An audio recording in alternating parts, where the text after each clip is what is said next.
Should be back. Should be back.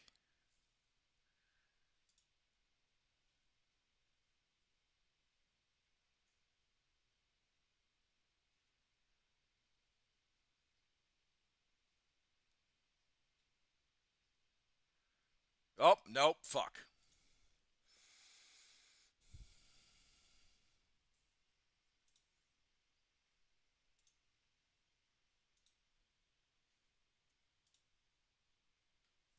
Oh, no, no, no. We're back. We're back. Okay, all right. Whoo. Oh, let me block you.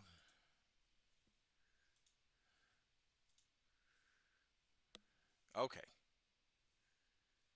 All right. Can you say something in the chat, Guacamole? Oh.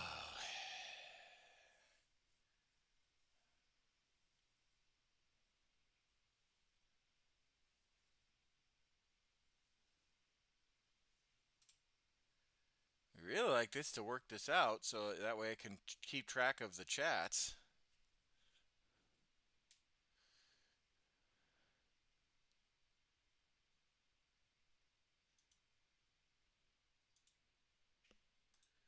All right, well, we'll do this.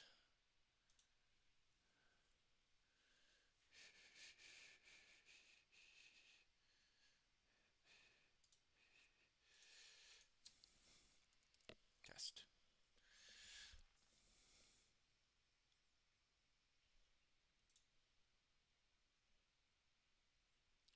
Hi. Test hi. No! Restream, for some reason, the restream chat function is not wanting to work. God damn it.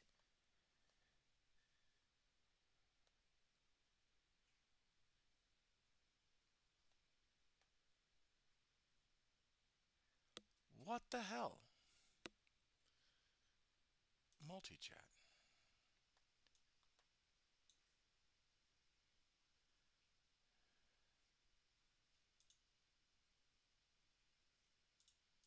Show timestamps.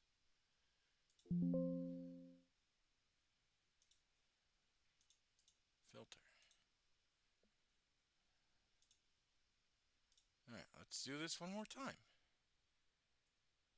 I'm going to do it one more time.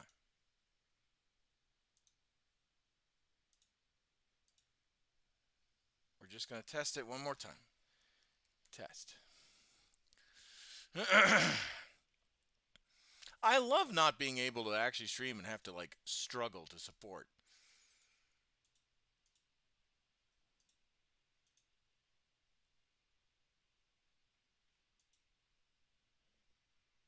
Let's see. Okay, well it's there. The restream is at least the multi chat is at least working. Let's see if it's on.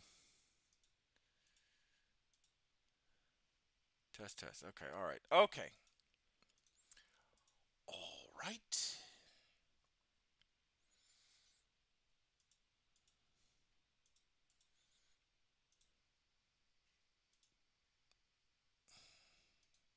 That's on YouTube. All right. That's weird. That's weird.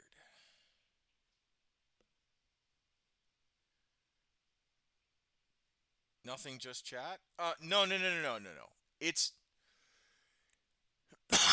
it's it's working kind of now.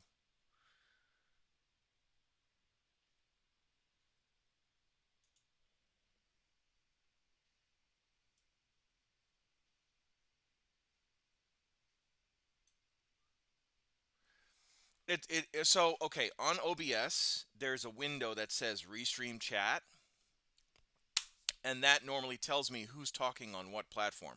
So if you guys ever talk on Facebook or Kick, unfortunately, I'm not going to be able to see it. Right? I'm just going to be.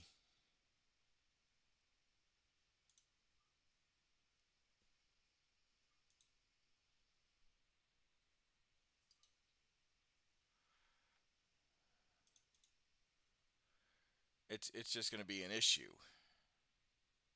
That's all.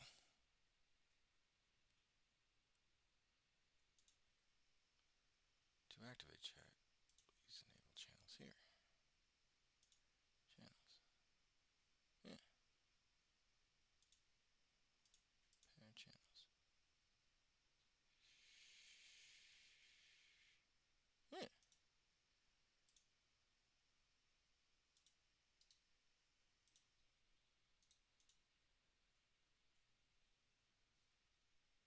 Huh. That's weird. Oh, hey, it's back.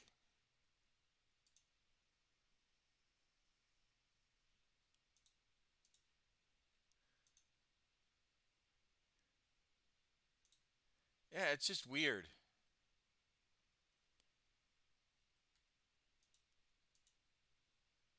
It really is weird how.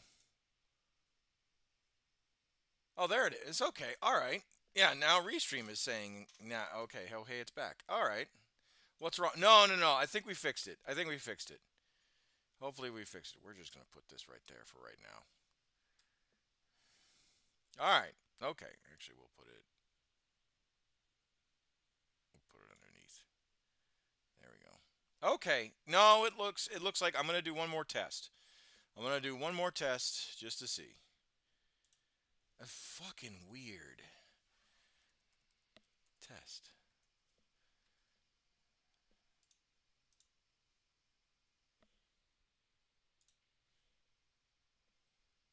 That's just weird. Test. So my asides troubleshooting, we're doing good. Oh no, now see I can't test it. Oh, okay. Now I can't test it on Restream. So it's probably something through Restream. Weird. Test. Yeah, please enable channels here.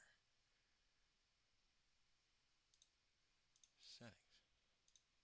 Settings. Yep. Enable chat.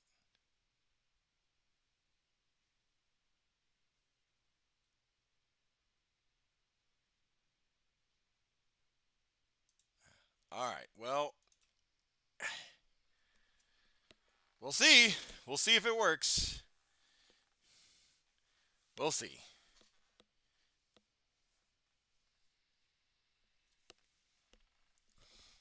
Alrighty, let me go get my tea. How have you been, Guacamole? Besides the hangover, did you and your friends have fun? Did you get to enjoy time with your friends? That's the most important.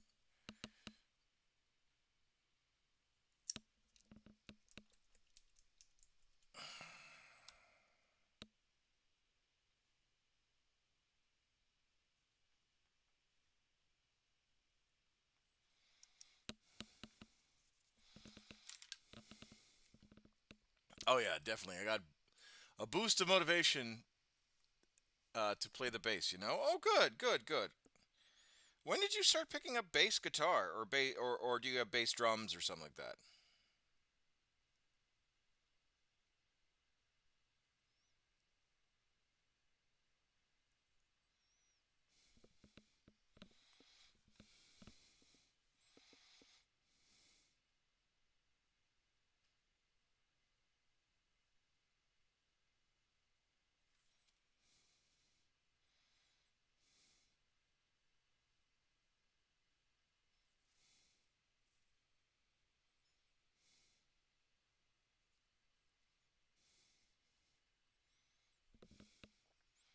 When did you pick up bass guitar or bass drums? Like whatever bass instrument you've got. When did you start picking that up?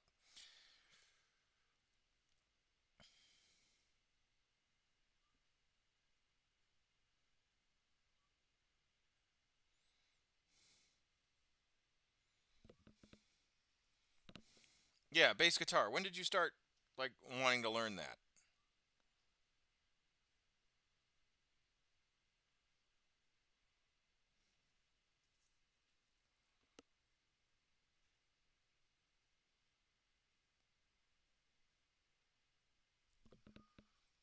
year and a half. Oh, that's cool. It's always nice knowing that someone's like interested in picking up a skill, like musicians. I'm so envious of people that like pick up that stuff. Because as much as I would love to, as much as I would love to, like learn how to play an instrument. I mean, I played flute when I was in middle school. Um, I'm not that good at it.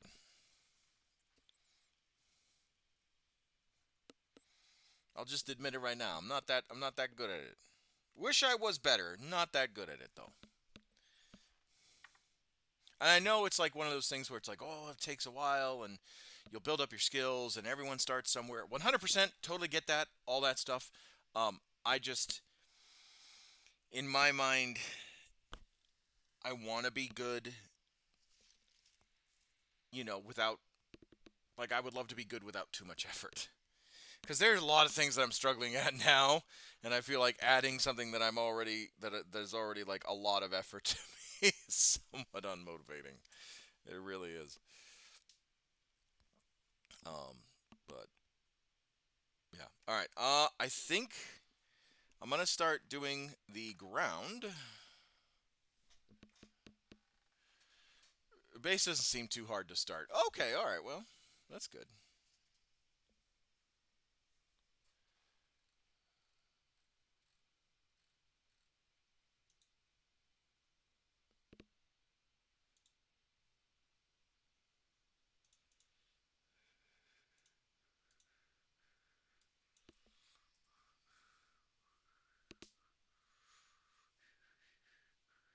Want to say. So Ah, yeah, yeah, yeah, yeah, yeah, yeah, yeah, yeah. Stop that. Frickin' whatever the hell that was. Oh, it was an ad. I gotta remember. I gotta check all of my tabs to make sure that that there's not an ad, or I'm when I'm filming that I'm not running an ad somewhere. Whoo, that's frustrating. Hopefully, I don't get fucking blocked by that.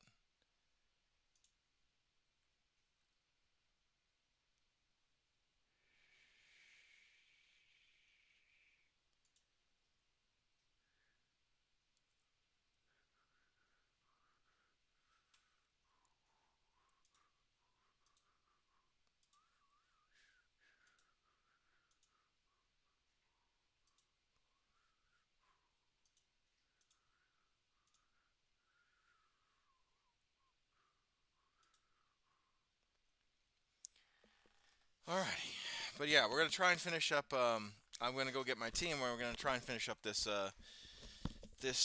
royal, or not royal one, this hex mark for Lexi.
my tea. Ooh, excuse me. And now we're back at it.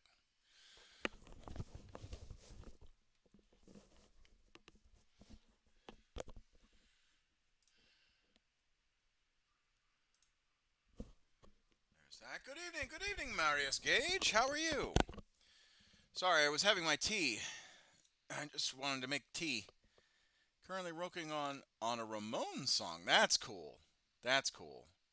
I like the Ramones.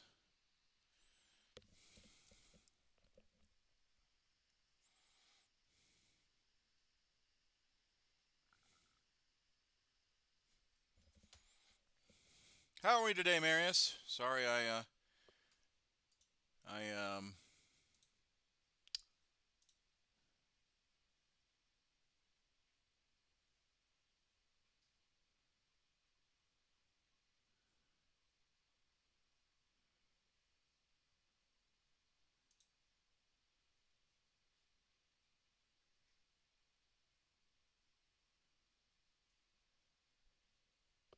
What are you building today, by chance?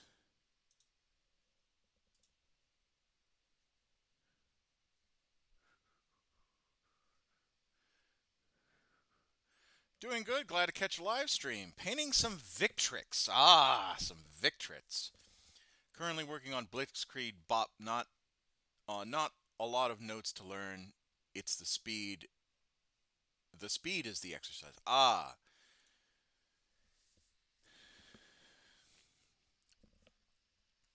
I forget. Did they also do? Did they also did the Ramones also do Godzilla? I wonder, because it's like like Tokyo, Godzilla. Hold on, Godzilla by Ramones. Because I thought they did. I thought they did something with the.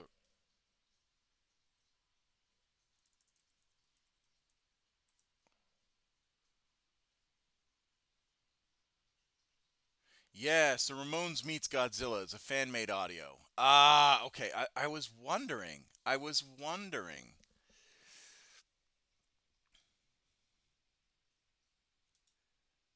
I was. It was fan made. It was not actually. It was a mashup. It was a audio video mashup featuring the Ramones in concert. Um, Go Godzilla.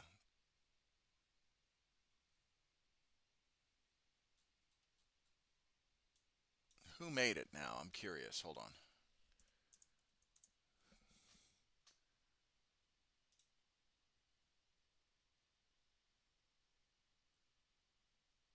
A Blue Oyster Cult. There we go. For some reason I get the Ramones and Blue Oyster Cult.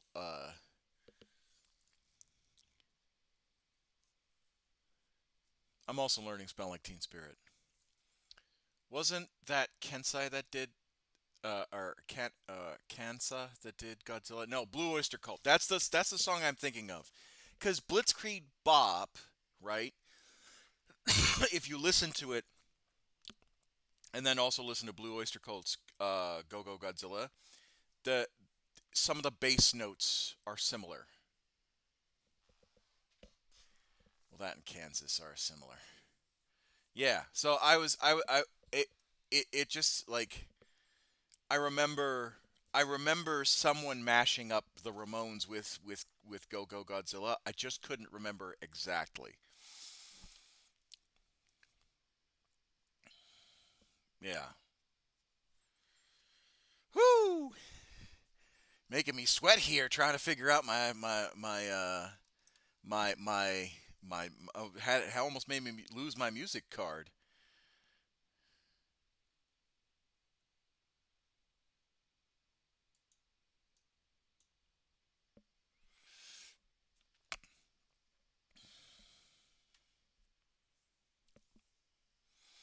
But how is everybody? Quackamo, what are you going to be working on? I know you're working on your base right now, but hobby wise, what are you planning to work on? Oh no, I did need the big one for the dirt.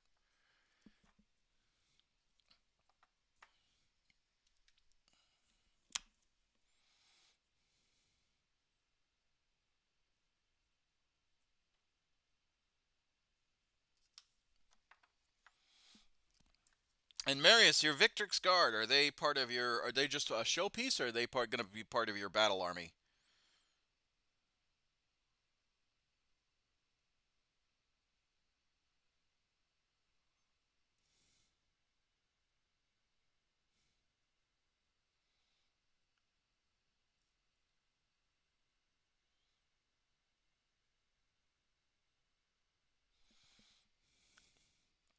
I think I'll be going to local GW tomorrow, paint play game. Maybe I don't have anything new, any news from friends, so I was supposed to go with so. Ah, that's always that. Yeah, I don't mind going to GW by myself, especially if I want to get like some serious painting going. And honestly, that's the one thing I do like about GW is that they offer painting. I was supposed to be working on my Wardens of Ortor, but it's been delayed. But my Ultramarines is my main army. I okay, all right.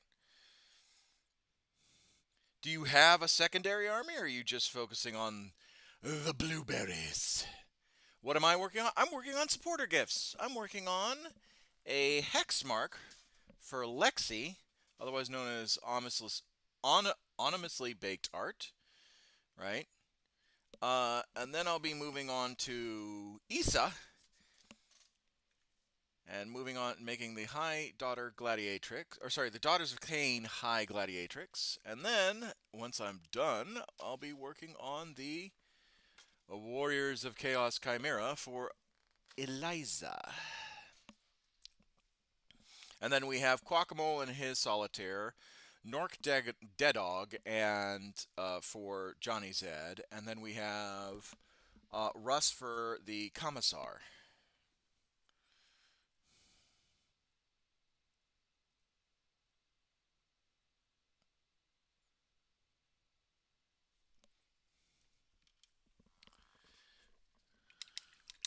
And so these are supporters that have been with me for quite a while. They are veterans within the Discord community. They are hard-working members that love that help me keep motivated, that inspire me, that understand and appreciate what I do on a daily basis. I have some paragons to build, bunch of tombs to paint from Necromunda, and my noise marines to finish. Ah, okay. Um, So it's been a long time since I've done a supporters thank you, and this is the way I'm doing it: is building a model and sending it off to them.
That's a really cool idea. I bet they're excited. I bet they're excited for them. Yeah, yeah, yeah. Had honestly, if I had more time and I could do this as a steady job, I would paint models for every supporter that comes in. I also have a Canonist with jetpack and a machine penitent engine. Or is this for Trench Crusade?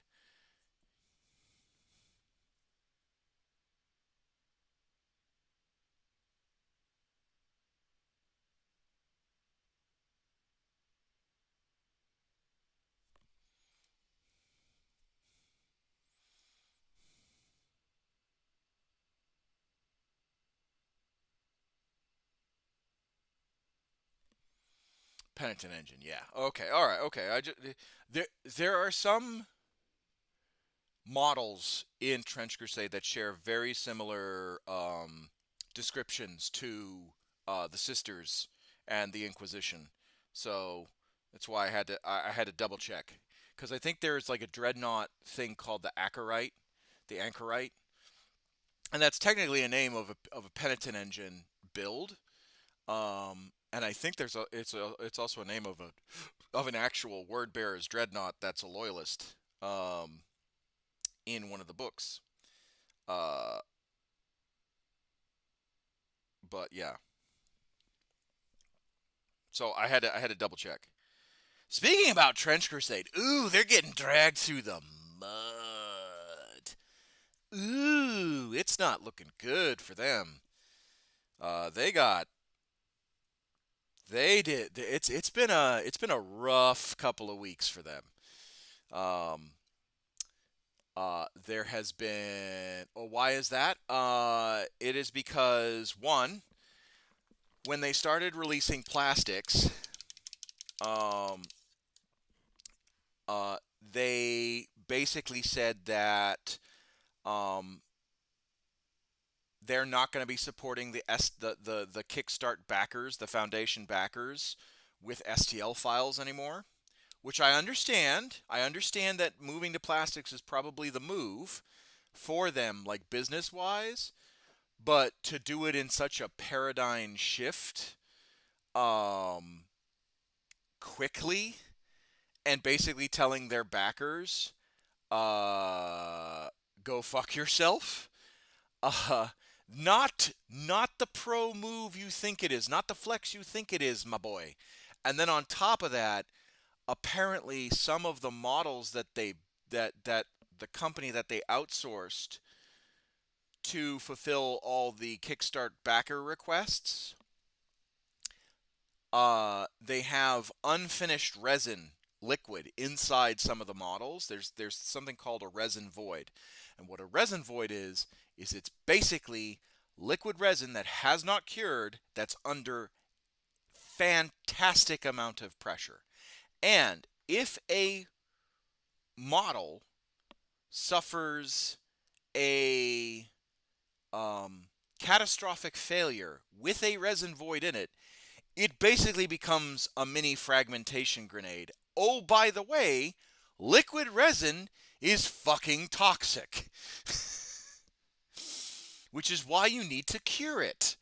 Um, so yeah, you basically have a mini claymore in your model collection that can detonate at any time. And the worst part is that you don't know it's there until it actually happens. Um, it's like the exploded. It's like the exploding tree effect that people have been recording in the Northeast and Northwest. Um, it could be one. It could be the entire army. Yeah, yeah. So it's just. It's not looking so good for good old Trench Crusade. And then on top of that, to add insult to injury, so you have the fact that they're telling all of their Kickstarter backers, we're not going to support the STL files anymore, and we're going to go to model agnosticism, or sorry, model continuity and not model agnosticism, which is what Games Workshop. Games Workshop is model purity, right? It's model continuity. Um, Trench Crusade is going. Trench Crusade was model agnosticism, which is like, hey, as long as it's kind of close, you're okay. You could do some 3D printing. So they've moved away from that. Now you have Kickstarter backer models that might fucking explode. And then on top of that, um, uh,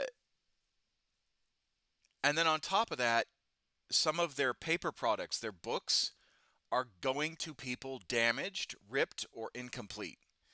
And they're refusing to uh, allow the books, they're refusing to do an exchange of the books to make it, oh, you have a bad book, oh, we'll give it back to you. Oh, your book when we shipped it to you was incomplete because the printing process didn't finish, or all the books that we thought we had printed completely were missing either rule sets, or the pages got damaged, or the pages got faded, whatever the case is.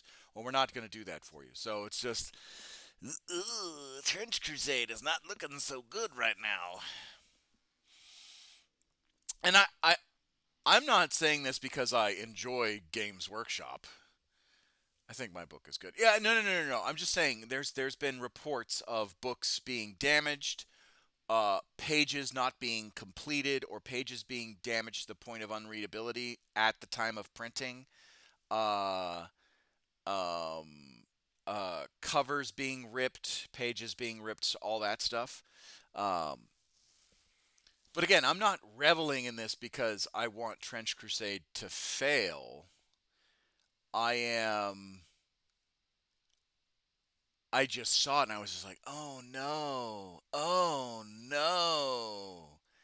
I think the one thing that they have gotten right is that if you physically have evidence that your models blew up, um, you can send the pieces back and they will reprint or send make you whole that way.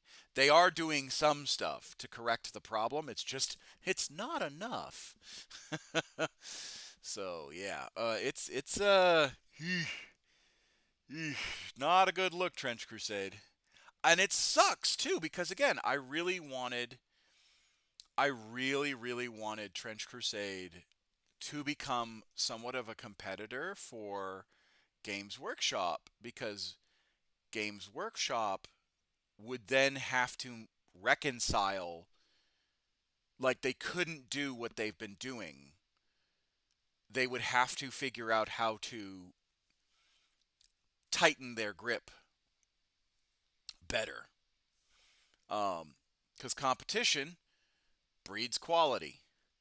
Um, and as much as I would enjoy, like I still enjoy Warhammer.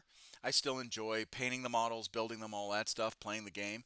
But I really want Games Workshop to be taken down a peg. I really do. I really do. Because it's getting to the point where the justification of getting Warhammer models, um, or trying to get people to start Warhammer, it's too fucking expensive. I've made this complaint before. You cannot continuously expect profit if people are putting food over Warhammer. Oh, I got to pay this bill, but there's this new model that came out, right? It's becoming to a point like, I remember when I was coming up in the hobby community, that it was a hobby, yes, and it was a luxury, yes, but it wasn't at criminal prices. A box of 20 Cadians was $30. My my Warhammer, my Codex was $15, right? Oh no, sorry, $20. The Warhammer rulebook was $30. The paints were, I think, $250. These hex paints that I've kept together were $250. Right? The brushes, I think, were 5 a piece, or whatever the case is. Right? Like, it's you could essentially buy an army, and you'd be spending a lot of money, but you could buy an army and be good with that army. You would only have to add every once in a while. If I if I correctly recall, some of the Horsehair Space Marines are like €90 for 20. Yeah, or 10. Yeah, it's wild. It's wild.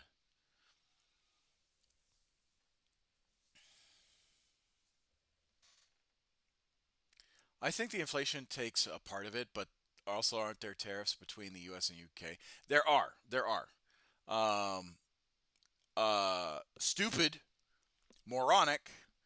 Any person that went through Economics 101 is going to tell you that tariffs are not the answer, and it punishes the buyer and not the seller. Um, so there's that. Uh, but I won't. That's about as far as I'm going to go in that conversation. Um, but I do agree, GW has gotten way too big. They think they can get away with anything. Oh, 100%, 100%. And I know that there are people that work in Games Workshop that I have loving relationships with. I really do. I appreciate and adore them. They are good friends. I love them to death. To I would go bayonet in hand to their, to help them out. And they have said in several instances it doesn't make sense what they are, yes, they're trying to right certain things and they're trying to right the ship and all that stuff, but uh like even they are like scratching their head saying, what are we doing? It's kind of like that. I don't understand where the goal is here, you know. So trust me, there are some people that are definitely things. Deathwing companions for Dark Angels is 99 euro for 5 minis. Like what? Blood Angels, Angels Tears with Volkite Serpentas are 75 for five. Or sorry, 78 for five. Yeah, it's crazy. It's crazy.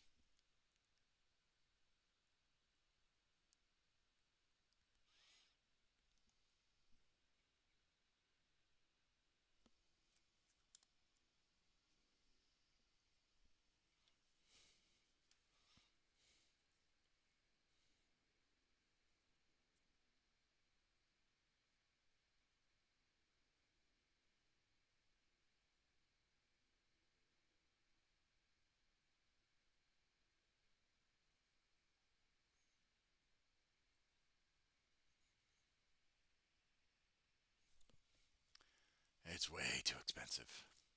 Um, but yeah, I really do want I really want a model company to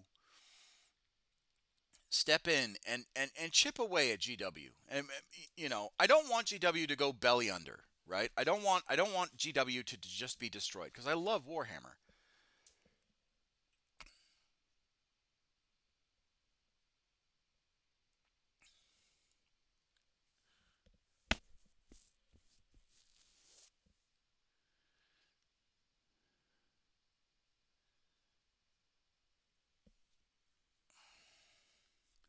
Well, okay, so here's the thing about female custodies. Um,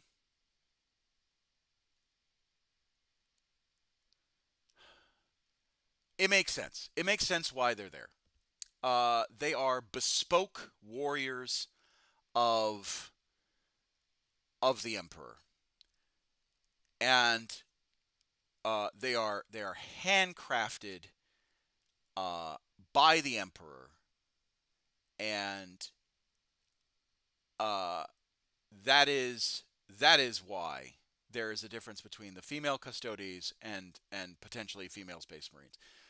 Your female space marine, your female custodies are your exquisite handmade sports car. All right, really just made for everything.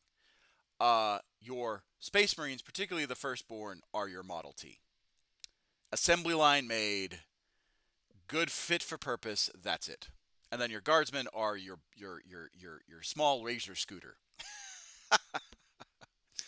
Um, Plus, also a lot of people forget that Games Workshop um, is a company. That's all they are going to do. That's all that they are as a company. They could give um, the fan base that they are upsetting. In some cases, I, I'm not comfortable with them.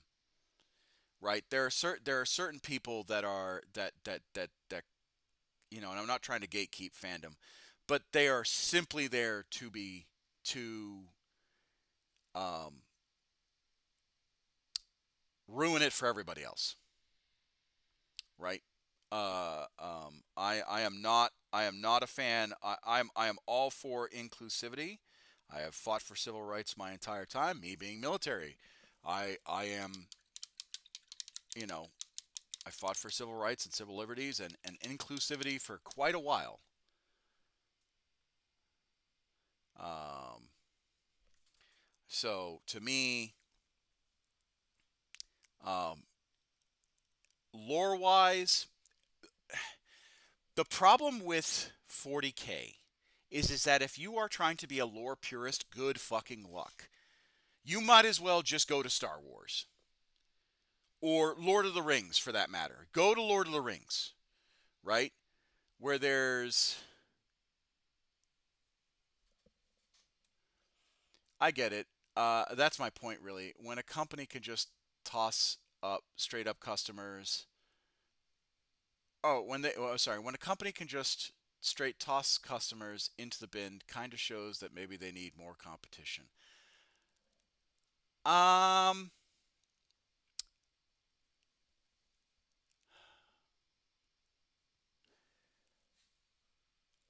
I'm gonna argue that, right? Because it's not that they need more. It's not that they're tossing customers in the competition.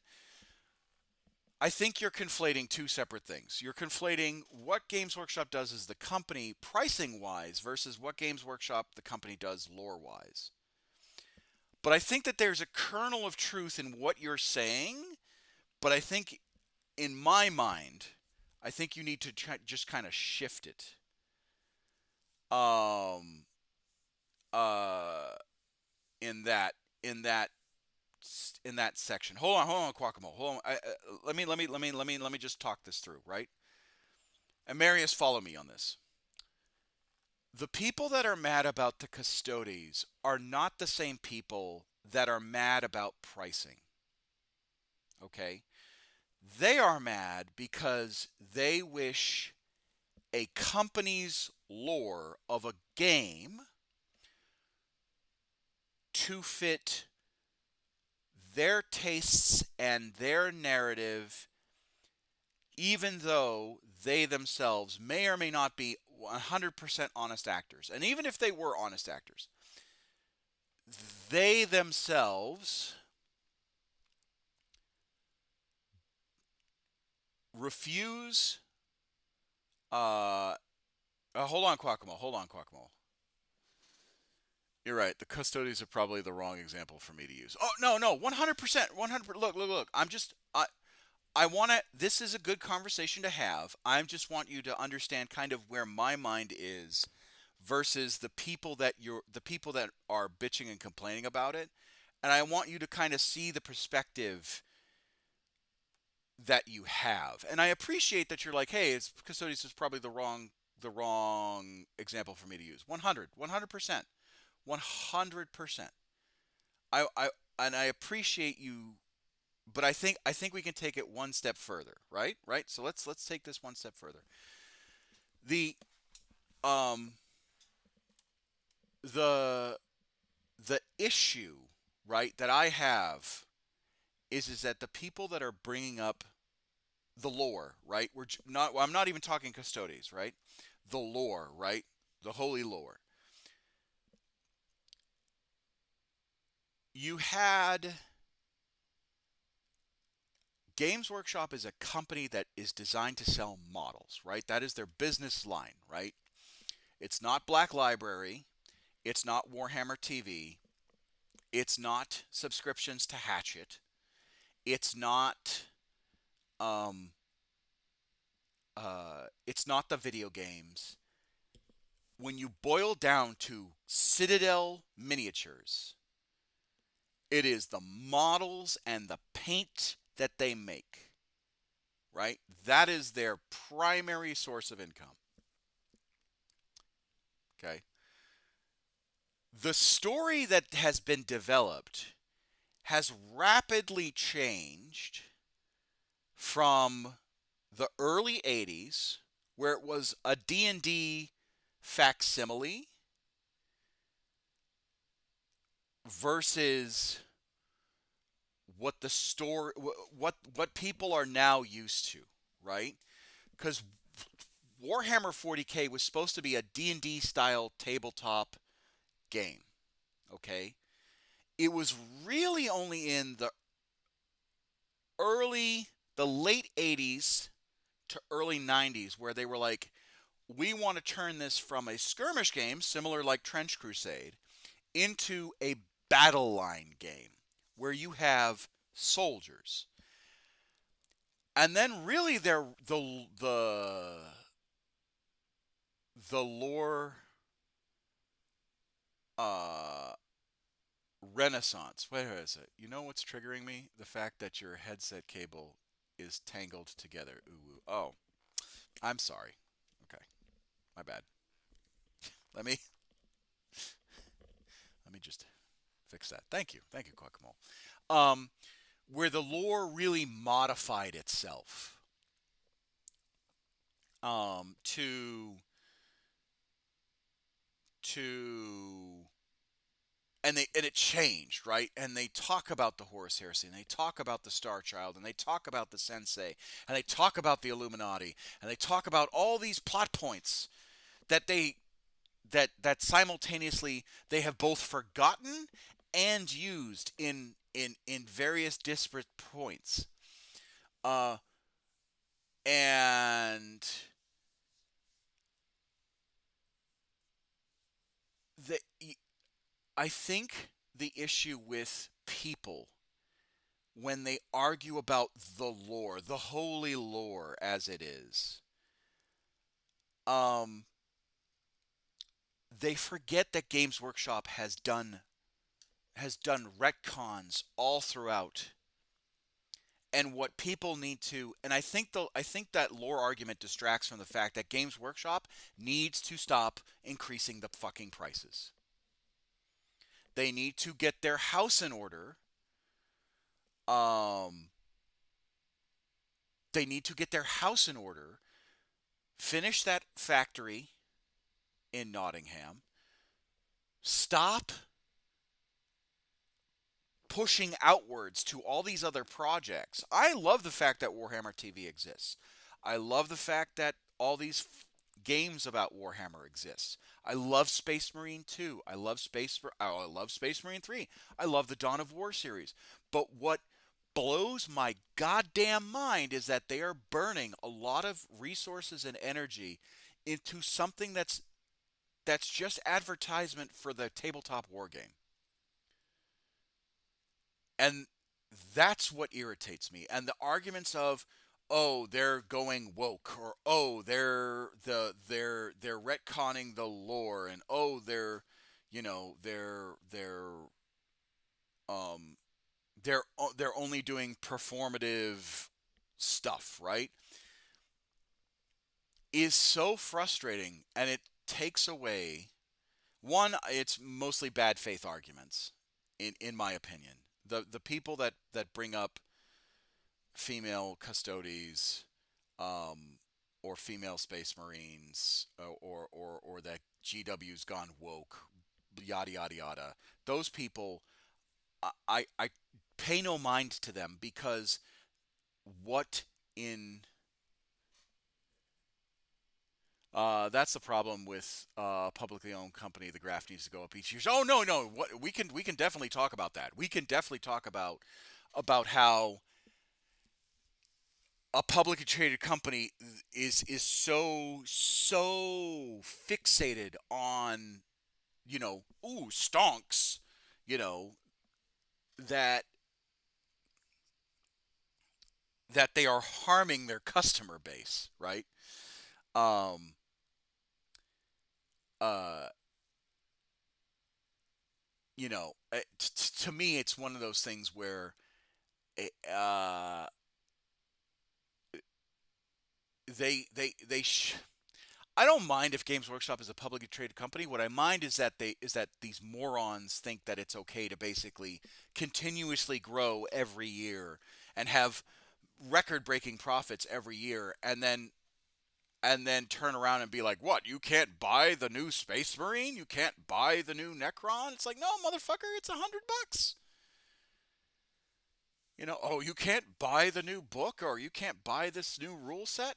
No, because it's expensive. The new rule book, or the last rule book that came out, was.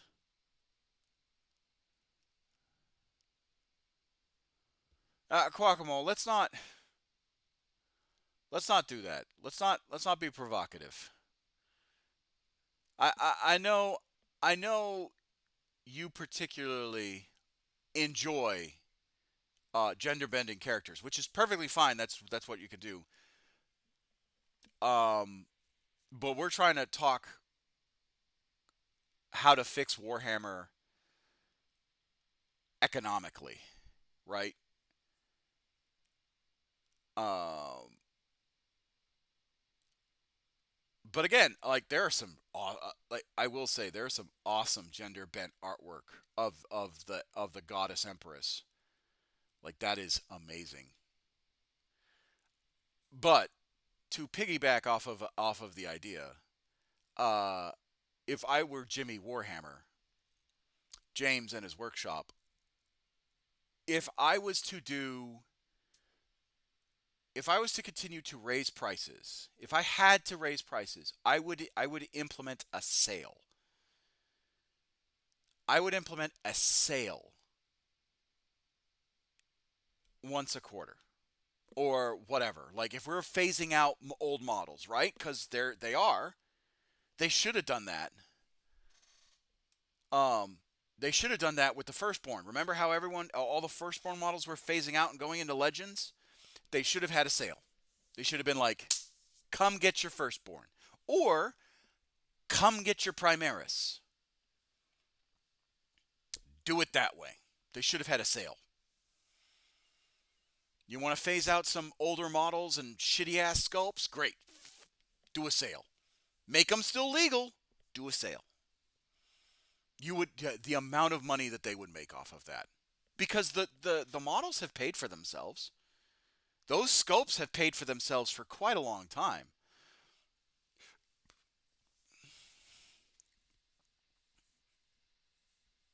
And I think you would make a fuck ton more money. 30% off. 30% off this model. Or hell, 50% off this model. Maybe not 50% because I'm assuming that's cost, but 40%.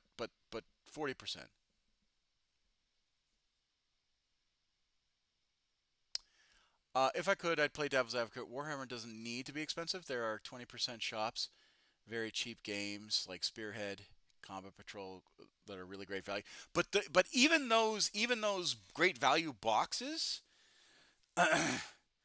are getting worse and worse. Even those great value boxes are getting worse and worse. And yes, so many people struggle with impulse control. They need to buy everything. True, true. We could talk about personal responsibility.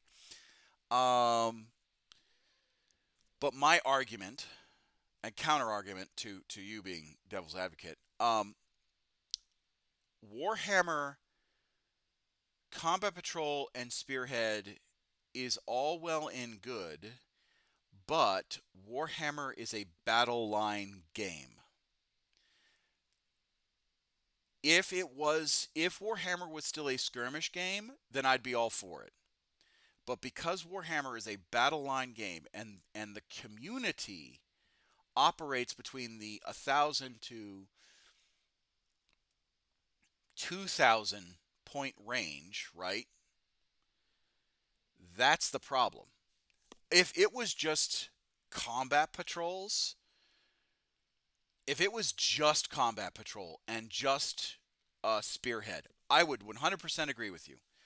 But because the game of Age of Sigmar, Warhammer 40K, um, Old World Warhammer, Warhammer Old World, Lord of the Rings, and I think that's it. Because then there's Necromunda, then there's Warspite, and then there's Kill Team. Uh, out of the four big heavy hitters, all of it is battle line. It's not skirmish. As a matter of fact, to increase my argument and strengthen my argument, Kill Team, Warcry, Underspire, Warhammer Quest, uh, Space Hulk, Necromunda, and I forget the other Kill Team inspired boarding actions. Boarding actions. They are all skirmish games because skirmish games are threatening Warhammer games. And so Games Workshop introduced skirmish games. And then, of course, you have Horus Heresy. Yeah. But other Games Workshop games, okay, like Second Ed, Horus Heresy, Land Raider is phenomenally priced compared to 40K. Yeah, 100%. I think they have way too many side games. Do I count Blood Bowl as a skirmish game? No, I count Blood Bowl as a specialty game. I count Blood Bowl as a specialty game. Uh, the Titanicus game, Legio Titanicus, the Horse Heresy game, that's specialty, and Aeronautica as specialty. I count those as specialty. Because skirmish games are very niche. Skirmish games are you have a handful of models um, that fulfill certain roles, and at most you have 20 or so on the field on either side. Maybe 30, right?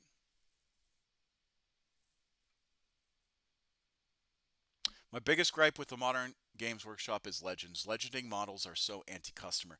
100%. Ooh, say it with your fucking chest.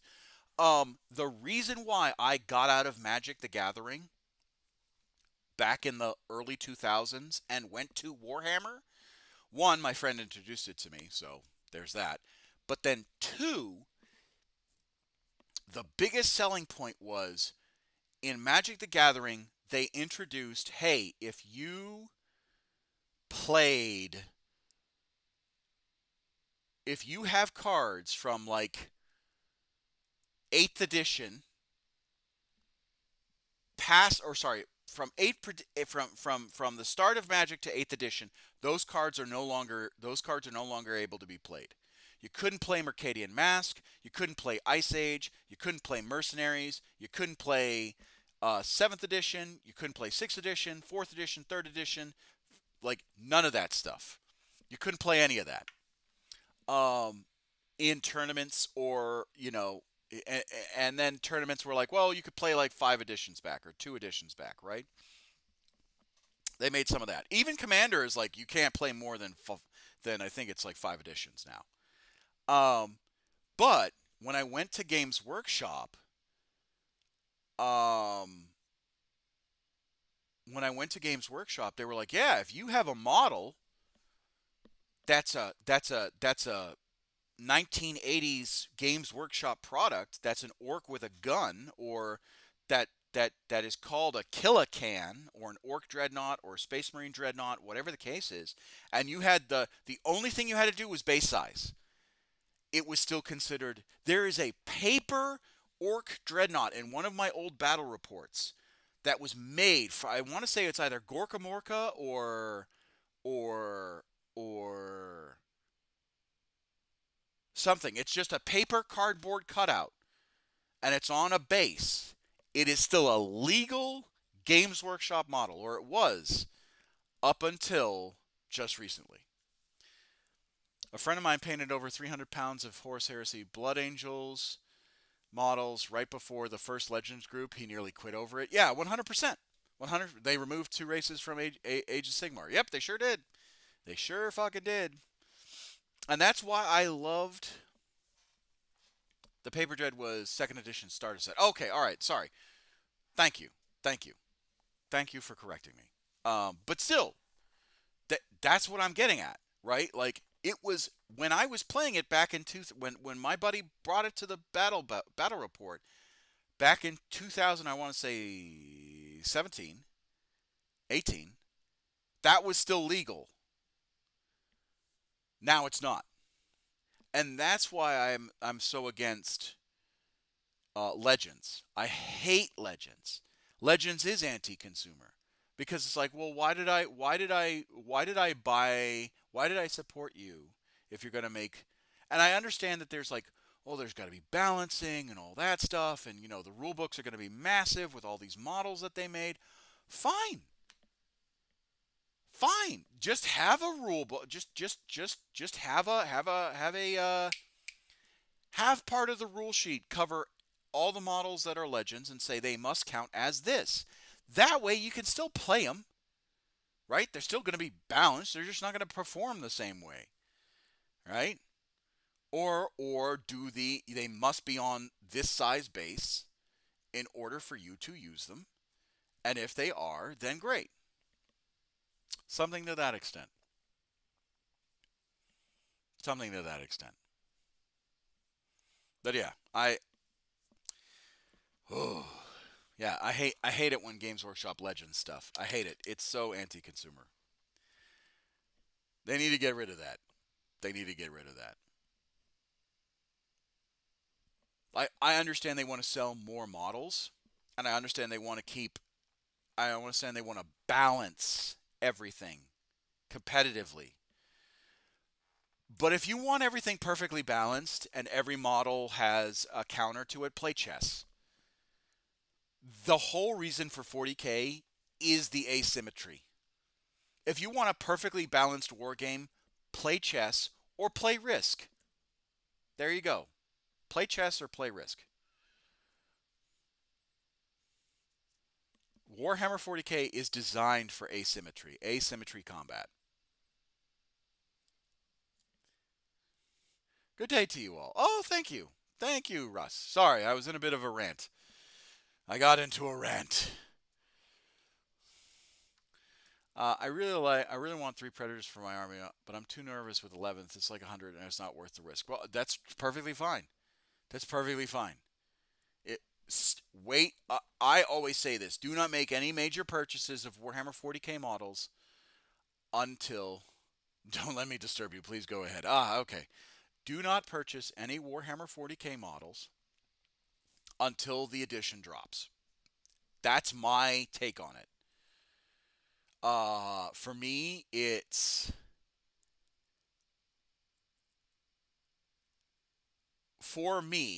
is a it is a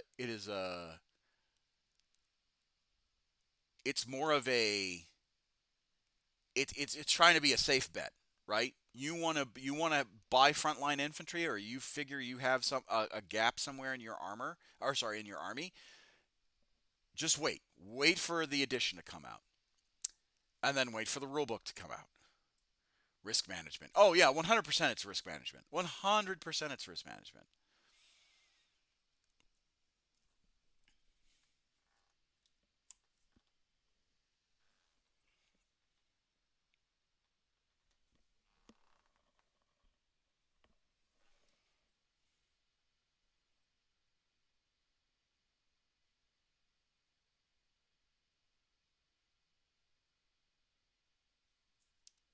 100% it's risk management.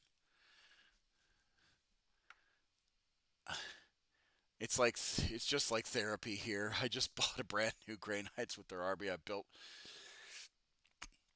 and now I hear them like getting a refresh. Oh, what? Dude, it's tough. It's tough. Honestly, the reason why I'm saying this is because I experienced it with the guard. I experienced it with the guard. Quackhamole and Russ and Space Wolf Skaven all were here when I reviewed the guard codex, and I was so heated. I was so angry that I was doing all of this work and then had my army invalidated. 90% of my army invalidated. Oh my lord. I was big mad for quite a while. Every one of them can attest to it. I was angry for quite a while.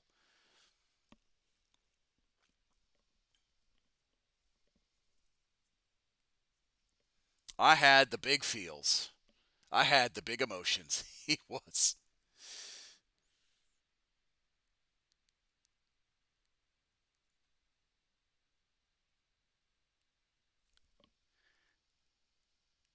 Can confirm.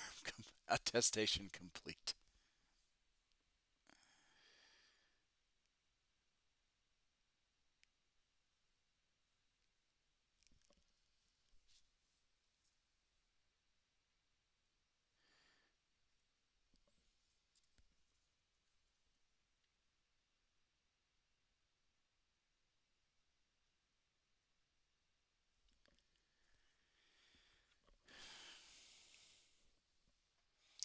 So I feel you. I really do. I feel you that you're worried about your Grey Knights getting a refresh next, next, what's it called, next edition, and it being a complete, kick to the face.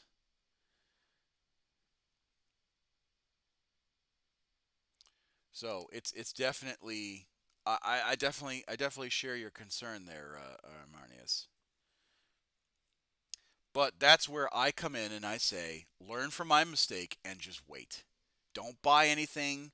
If you have other armies, you can build and paint those, but do not fall into the same trap that everyone else did, including myself.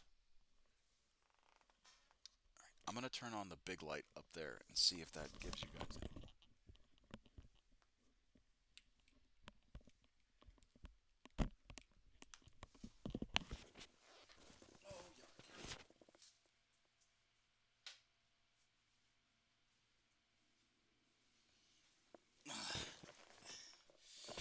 But hey, Russ, how have you been? Sorry, I'm not ignoring you.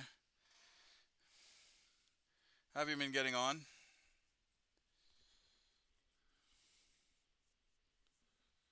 Got that damn rub mark from my Fitbit.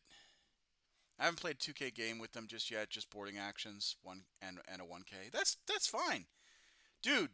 Like if you feel like you're not comfortable playing an army that might get a refresh and might like be an entire restructure, playing small games is perfectly fine.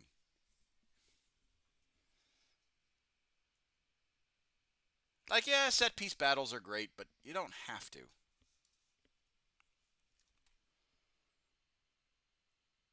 It's not required.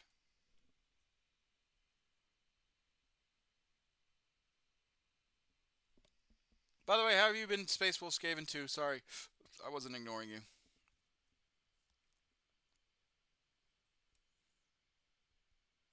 What you guys been up to?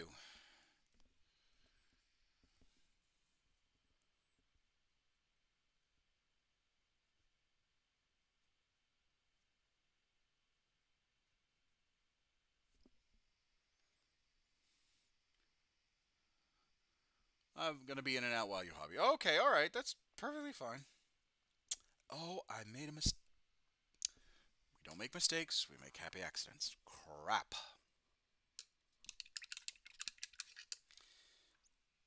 Because that looks like rivets.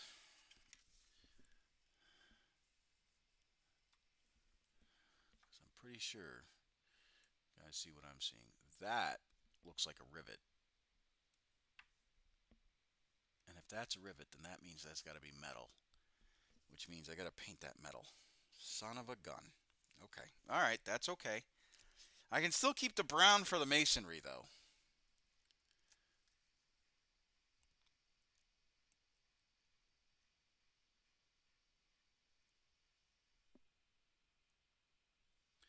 Sorry for hogging all the attention. No, no, no, no, no, no, no, no, no. It's fine. It's perfectly fine. Just haven't had chance. Life getting in the way. I definitely feel that.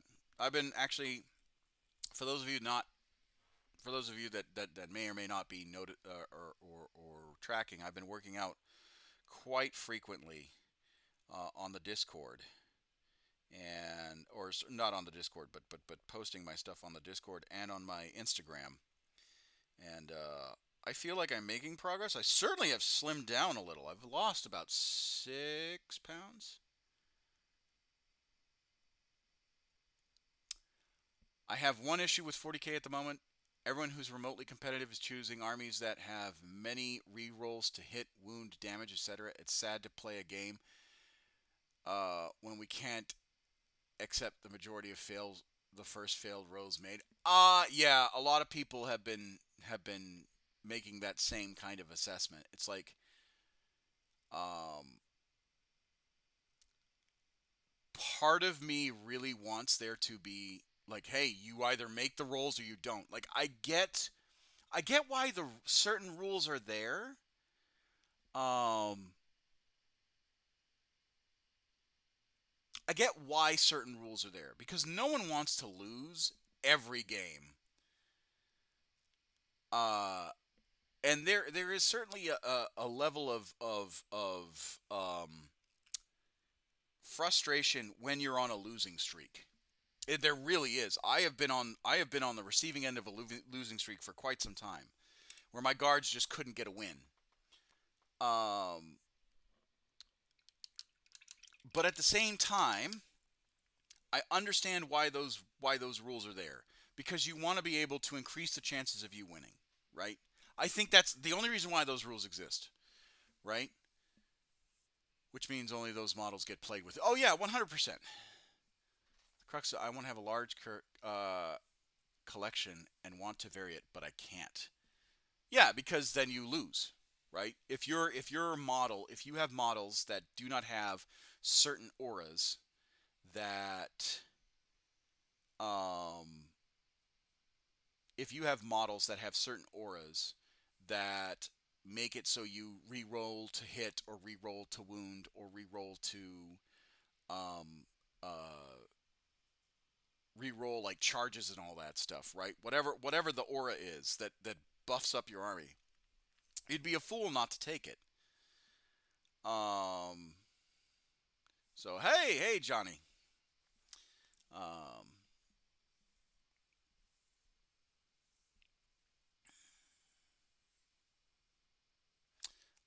I'm 0-7 ever since I started playing with my knights.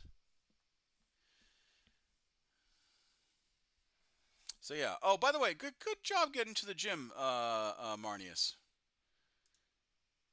I just started working on myself. Just hit 7 days of doing weights. So if you follow me on Instagram and whatnot, um, I am on. I want to say it's day 25. Not consecutive, mind you. Um, I take breaks, right? But day 25, I want to say. Hold on, I'll tell you. It is. Yeah, day 25. Today will be day 26.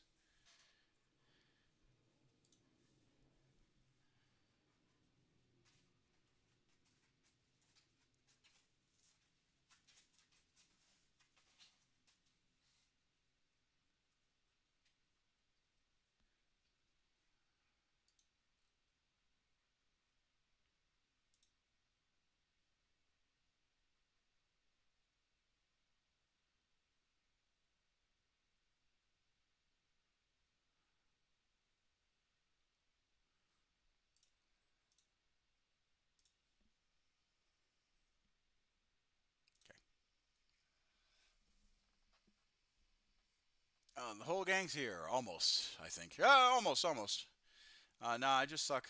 I'm working on it. This is the first edition I've ever played on the table. The learning curve, armies, my buddies, uh, play work nights pretty well. Okay, all right.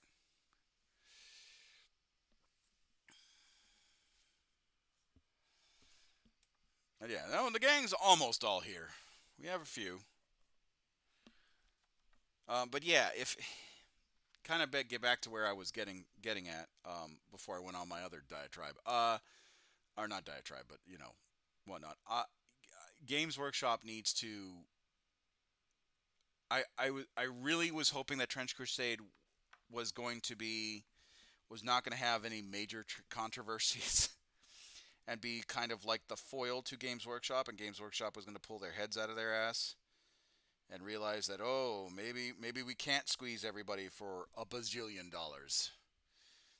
But now that Trench Crusade has quite the scandal, um, I don't foresee any other miniature war game that's going to threaten GW as well. Yeah, we covered it earlier, but just a brief summary, just to briefly sum up, um, there has been a discovery that there has been resin, liquid resin voids in some of the STL files. Those liquid resin voids are highly pressurized, and because it's liquid resin and cannot cure, um, and is not cured, because they're highly pressurized, they turn into claymores. They can just explode for no reason. Um, there has been issues with printing and shipping of the rule books, where some customers, some backers are getting damaged rule books or incompleted printed pages from the rule books, and the Trench Crusade personnel are not honoring replacing them at no cost. And then they are saying that they will no longer support STL uh,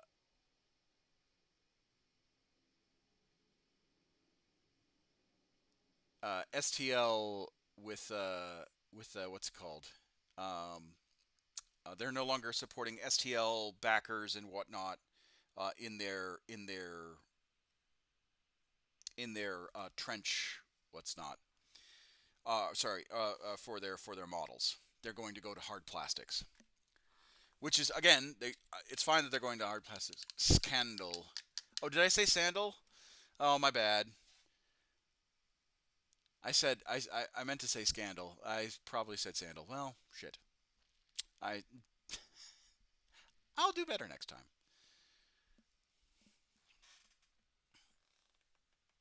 And Marnius Gage over on YouTube was saying that he was really hoping that no, you said scandal. Oh, okay.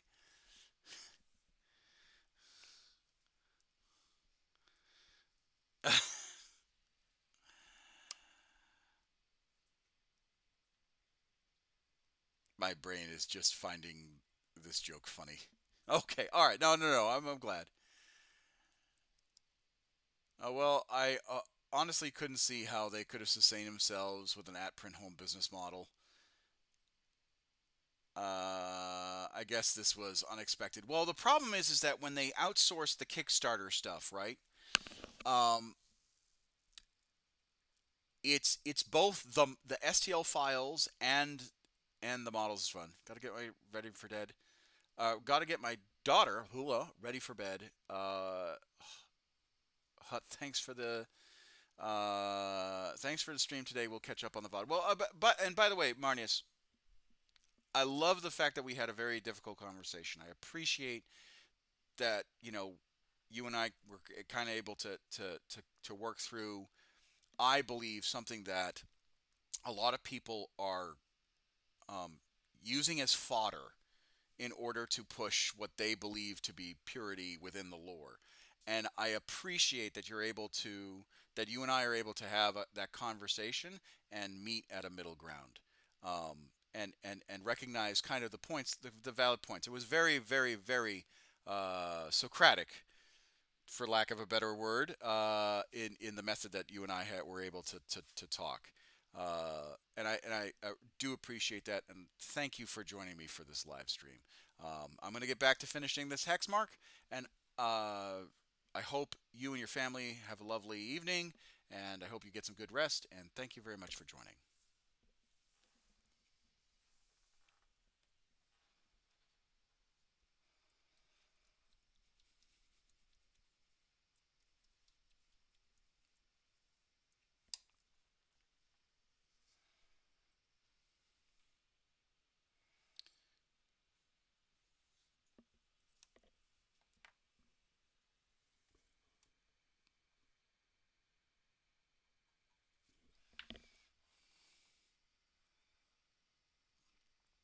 Being able to talk about our different opinions is the mark of a healthy society. Thanks for the chat. Oh, I appreciate you. I appreciate you.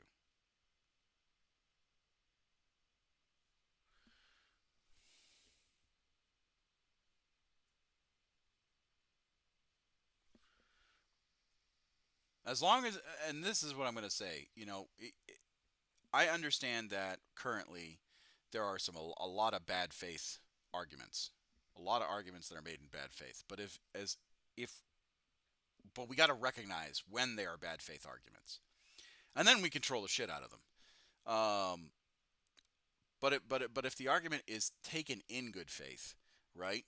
Um, and it's just like a oh man, X, Y, and Z, then 100% we should have that conversation.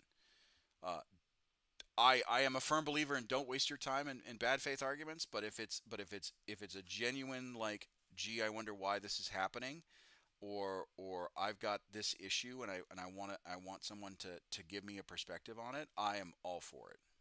All for it.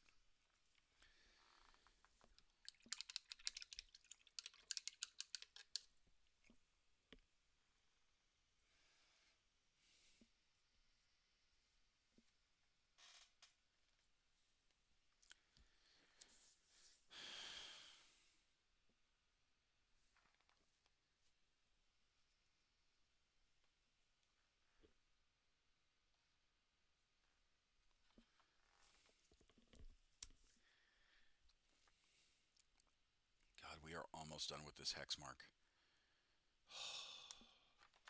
I feel so bad that it's taken me this long to just finish one damn model. Ugh. And I know I shouldn't be poo-pooing myself, but I really wanted to finish at least some of these models before Christmas.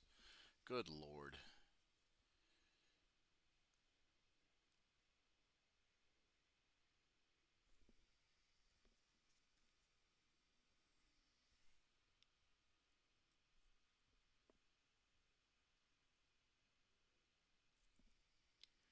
Could be worse. Could be AdMech.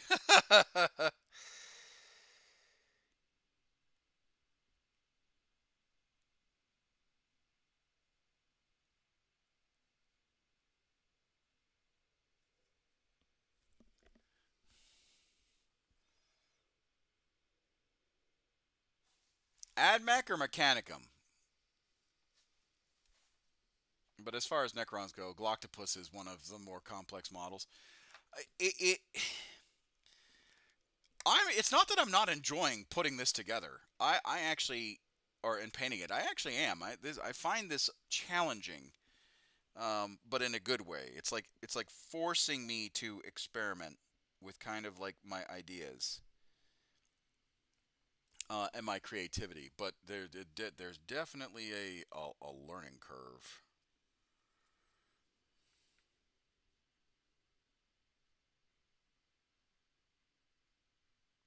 And a lot of detail that I hope I don't miss. Because Lexi, honestly, deserves a decent model.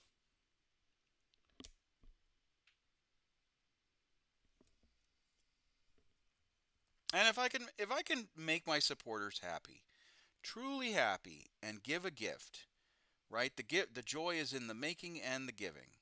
And for that I am doubly blessed, right? That is a statement of fact that I will carry um, uh, to the grave. The joy is in the making and then in the gifting, and for that I am doubly blessed. Um, and I truly believe that sentiment. Um, and it's always nice to see someone's face light up when it's just like, hey, I've got you something, and I've seen it. I've seen it with my airmen, and I've seen it with friends where it's like, hey, I've made you you. I've made you a model of you, and their faces just light up. It's like that. It's like, oh, that's really cool, and I've write their names on it, and I think that it is. I think that it is. It's just such a treat. Are you Santa Claus? I wish I was. Make my job easier. Have a bunch of Eldari make my make the models.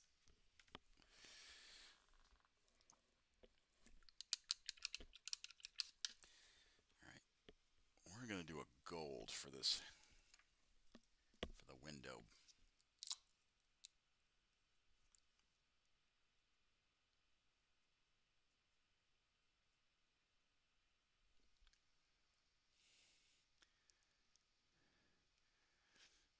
Santa Claus is an old one.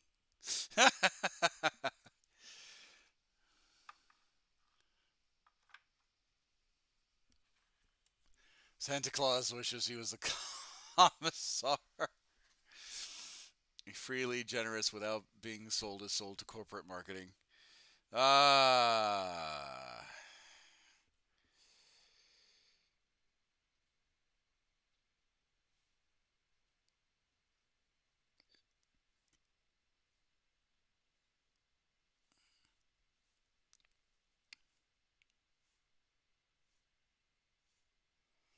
We all have our mistresses and masters.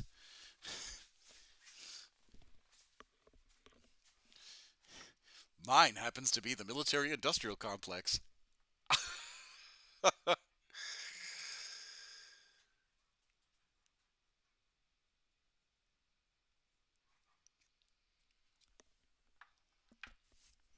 Although I don't know what's worse, corporate marketing or military industrial complex. They're both evil. It's like rating the chaos gods. Which one do you want to be? Slanesh or Korn?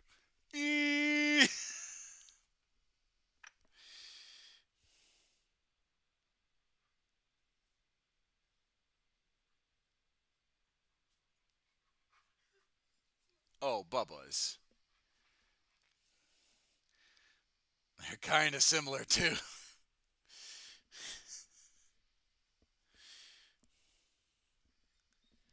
Oh, Bubba's. What's going on, pal? Hey, hey, hey, hey, hey, hey. What's going on? Do you need to go outside? Preferably neither. At least I'd die fast.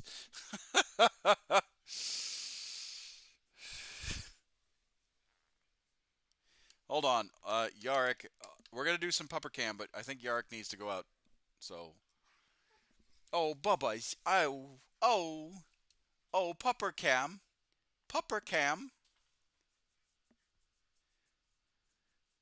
I think Yarrick needs to go out. So we're gonna. Yes, yes, we're gonna go out. We're gonna go out. Yes. Oh,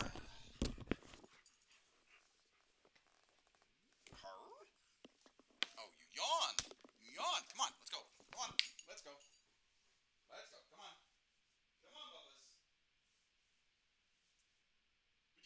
Don't you look at me. Come on. Come on.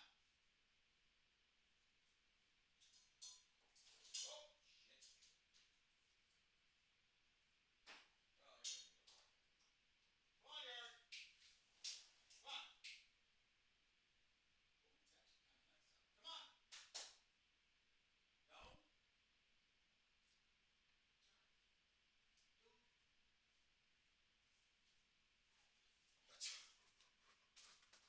Okay, you don't want to go do that. All right, cool.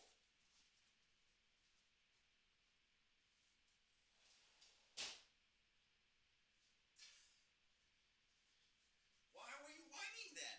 Did you just want love? Did you just want love? Is that all? Did you just want love? Why were you whining then? Huh?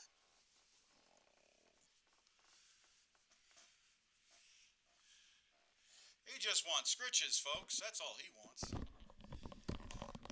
Telling me you needed to go to the bathroom, but all you want is scritches and affection. How dare you? How dare you? How dare you guilt me into giving you affection? Yeah, you're just there. Is that it? Is that it? Hey.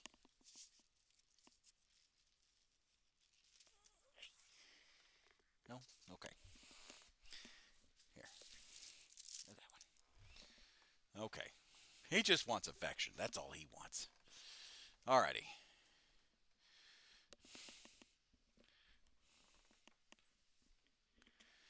Okay. Excuse me while I trigger guacamole with my cable management.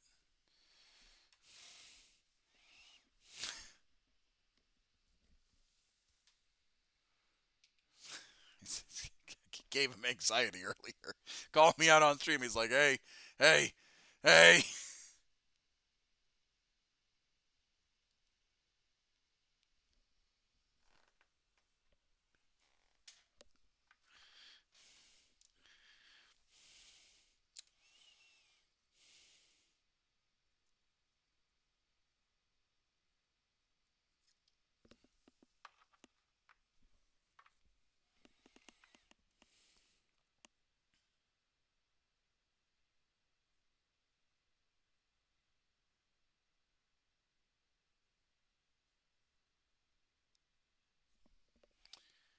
I just had a bad experience with cable headsets.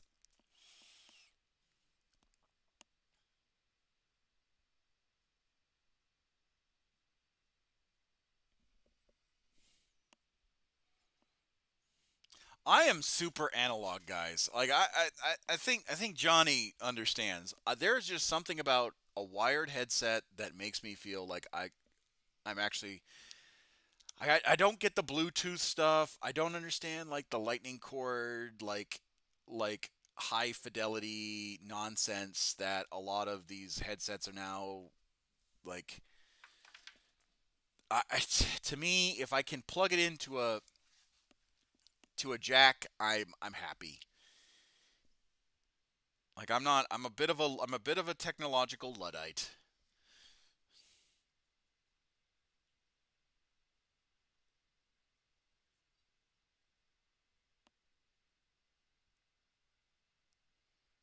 Hell, earlier today, earlier today, I sent a picture of an i of my iPod, right? Of my the this touch, and they go, "Is that your phone?" And I'm like, "No, it's an iPod. It's an iTouch." And they go, "Didn't they phase those out?" I'm like, "Yeah, they phased them out. So what?" And they're like, "God, Sergeant Hecht, you're old." I'm just like, I don't know what to tell you guys.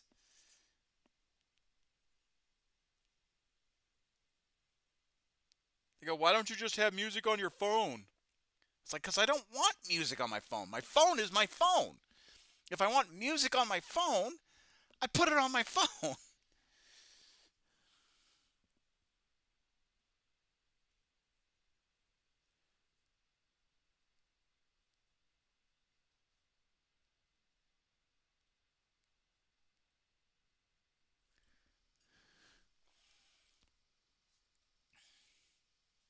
My current headset doesn't tangle, so I'm glad, but I would prefer some without cables.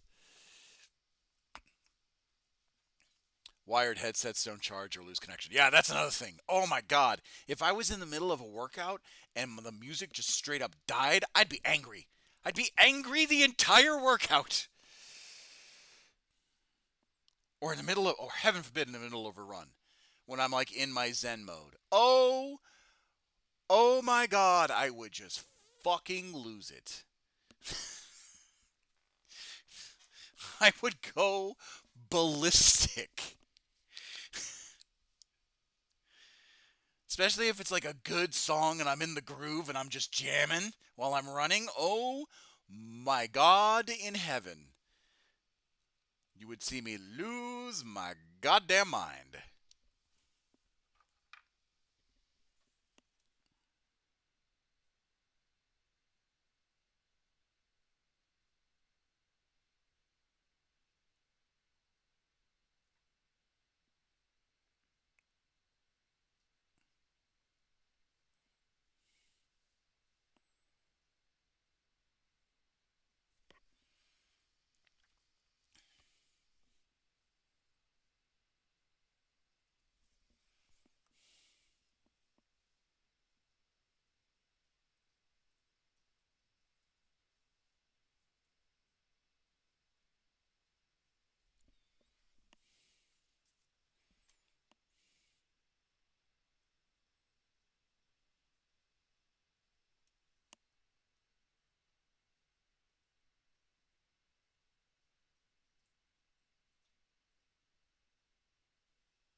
think looking kind of okay.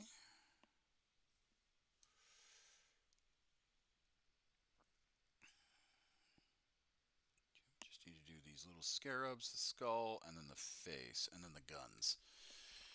Oh my lord, we're getting there. I'm gonna be really happy if I can put this, if I can build this thing on the screen, on the stream.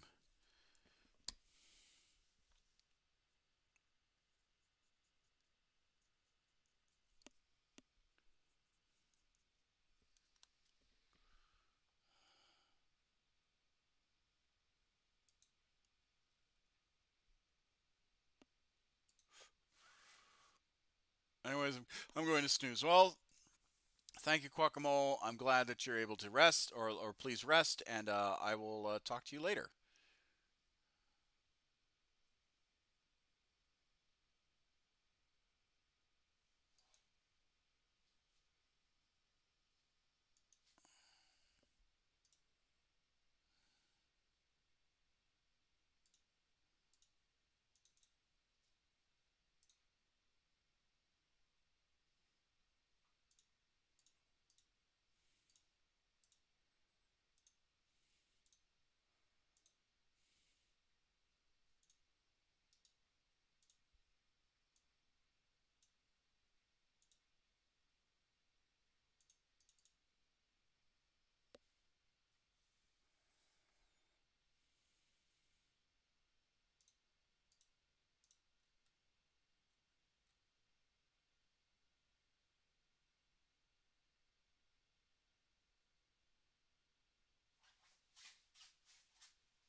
There we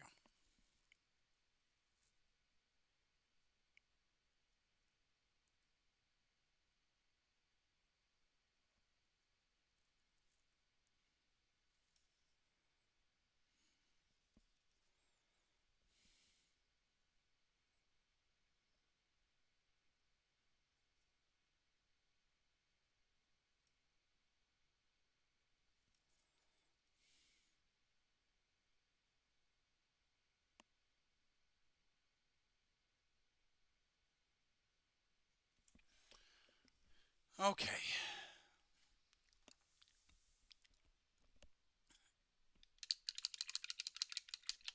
Alrighty. So Johnny, how was the walk to work? Did you, or the bike ride to work? Did you ride, or did you take a car, or did you walk?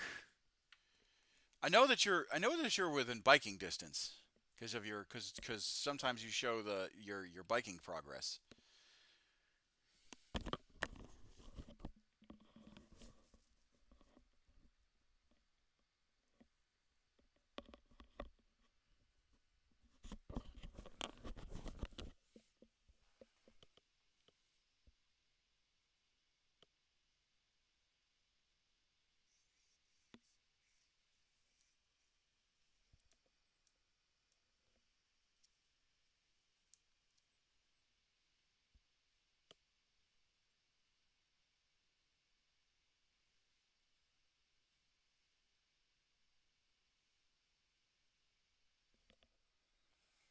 Have you seen the, the picture we had? Have you seen the pictures of the record?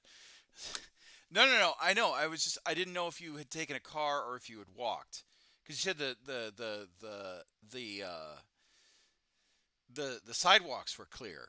So I just didn't know if you decided to say fuck it, we ball. I was curious if they made you come into work. I actually ended up working from home today for extra day. I had a cough and I wasn't feeling a bit feverish, so I decided not to bring it to the office. Oh, that's trash. I'm sorry. I'm sorry that you feel sick. Oh my god. Oh, dude, that I hate that. I hate that for you.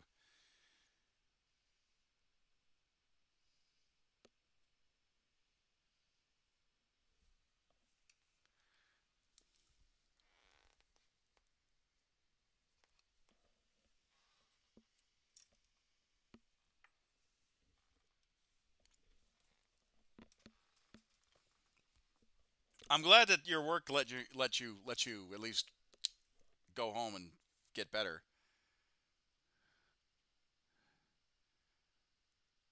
Brings me straight to work. Oh, okay. Well, thank God you have good public transportation systems.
Hi all. Dang, sorry you're feeling sick. We're in the same boat. I can't get out of bed to paint, so I'm watching the Commissar to get my painting fixed. Oh, I'm so sorry. I'm so sorry, Maddie. God. And we were talking about like how you were gonna do your Celestine artwork. Oh my lord, that makes me feel kind of bummed. I was actually looking forward to it. But please get better.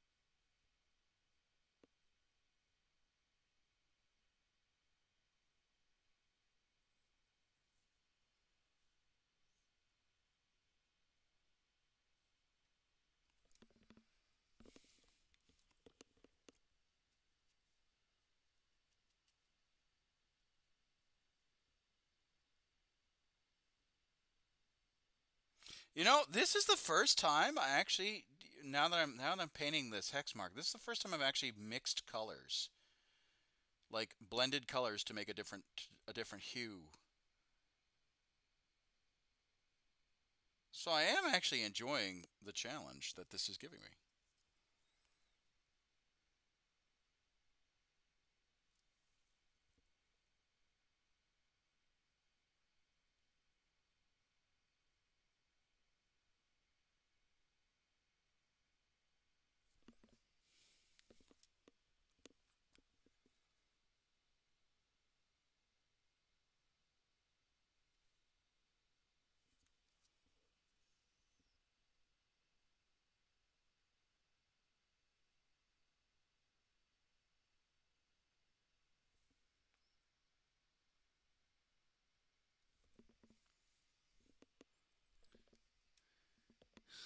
It's awful. Thank you for your sympathy. Thank you for your sympathy.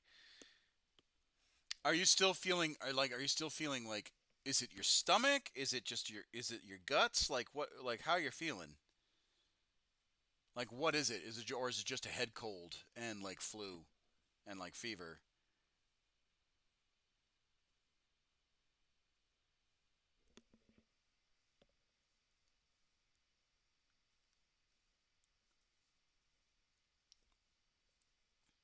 It's the flu. Ugh. Yeah, the flu is merciless. You're just like, eh. Eh. Especially when you wake up, especially feeling sick, and you wake up and you're just like, I I need a potion. Summons the apothecary. I require leeches for my humors, my lord.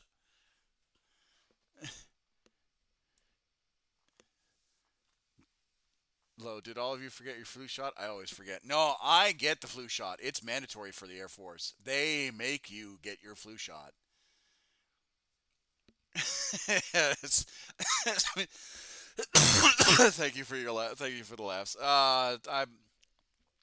I wish I could give you more than just laughs.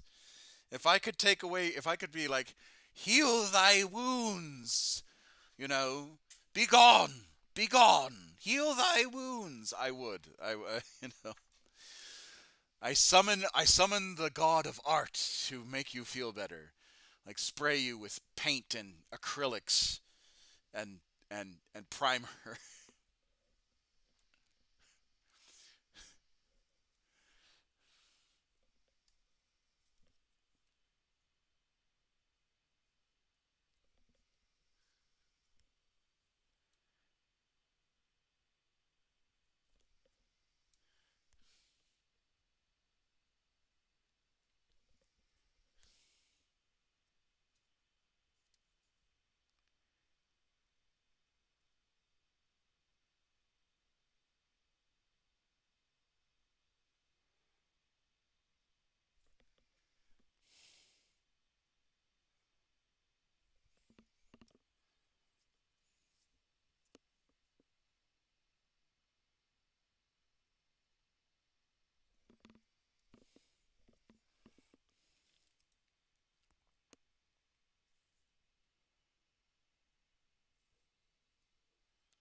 All right, let's see.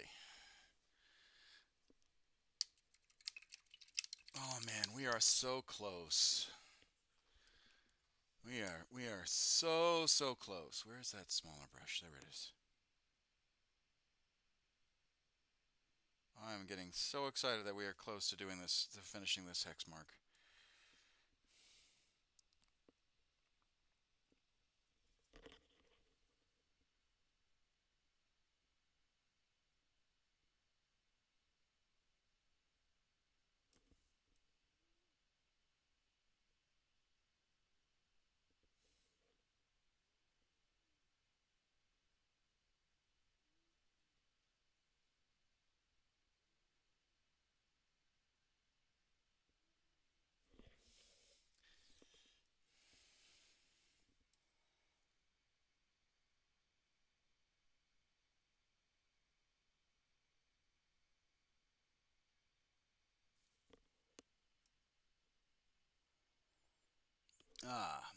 Any good movies recently? I'm actually looking forward to watching the Odyssey. Uh, I've read the Odyssey and the Iliad as a kid throughout high school, so I really want to see how close they are to the books. And I'm also excited for Dune Part 3. I'm so excited for Dune Part 3. Because Part 1 was banging, Part 2 was banging. Come on, Dana Villanueva, send it home.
I just got to watch part two about a week ago after seeing part one, the first movie in theaters during the pandemic era. I am so ready. Oh my god, I'm so ready. I'm so ready.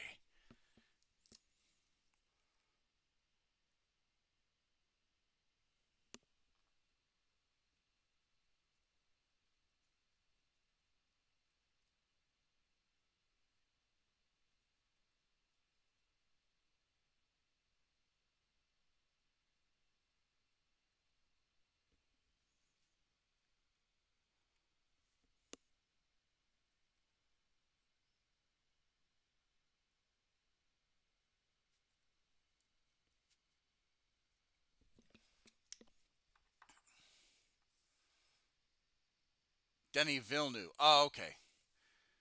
Okay, Villeneuve. Okay, all right. Denny Villeneuve.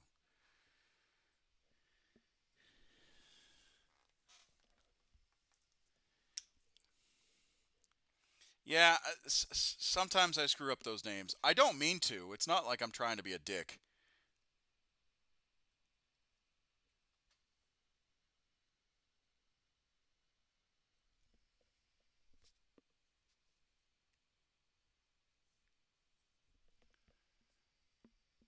It's not quite the pronunciation, but it's close for the horseshoes and hand grenades for someone who didn't grow up around French.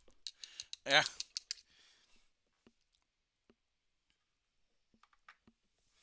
But again, I'm excited. I'm excited. I really am. I think that he's done fantastic with the series.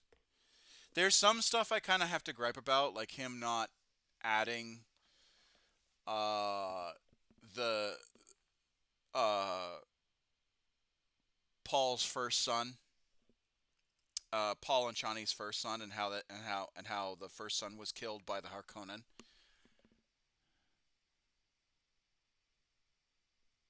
Oh yeah, no, I appreciate it. Um, I appreciate being corrected. If I'm wrong, please. I'm not one of those guys that. No, no, no. I appreciate the criticism. Sorry, the education. If I'm wrong, please correct me because I'm not one of those guys that. Oh, how dare you correct me on my stream? No, motherfucker, I'm human. I am humanus, homeo. That is me. I'm not one of those jackasses that has to be right all the time.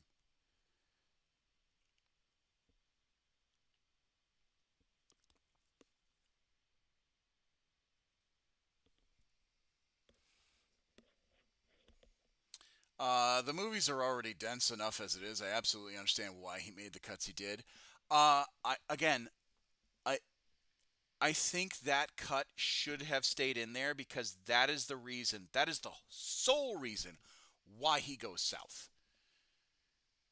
Why he goes to the fanatics is because he becomes radicalized after his son's death.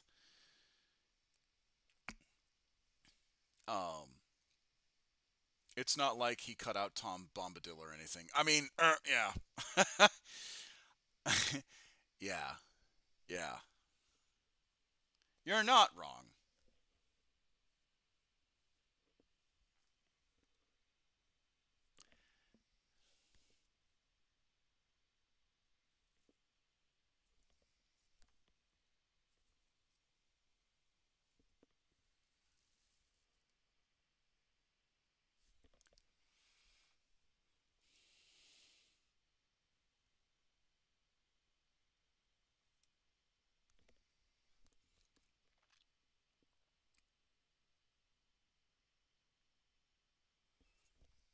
All right, I think I've got everything.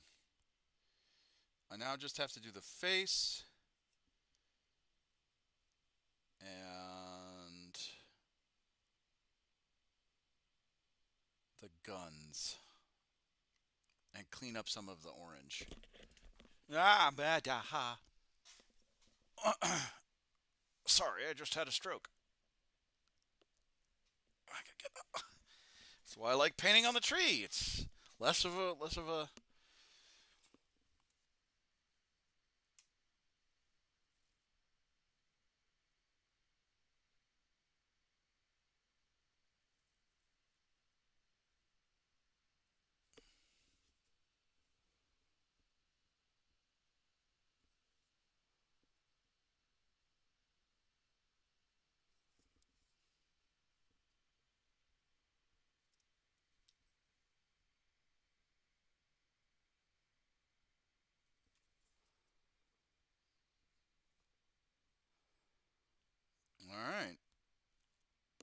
Okay. Yeah, it really does undermine the fairly minor terms of the plot, but a very impactful moment for on it. Yeah, yeah, yeah. But I hope with the Children of Dune series, the next part, right? I think it's part 2, 3, and 4. I hope he does that. I hope he just nails it. Hope he nails it. Hope he does good on that one. Like just clinches it. All right. And now I gotta do these little Necron scarabs. These tiny little scarabs. I think what I'll do is just do them.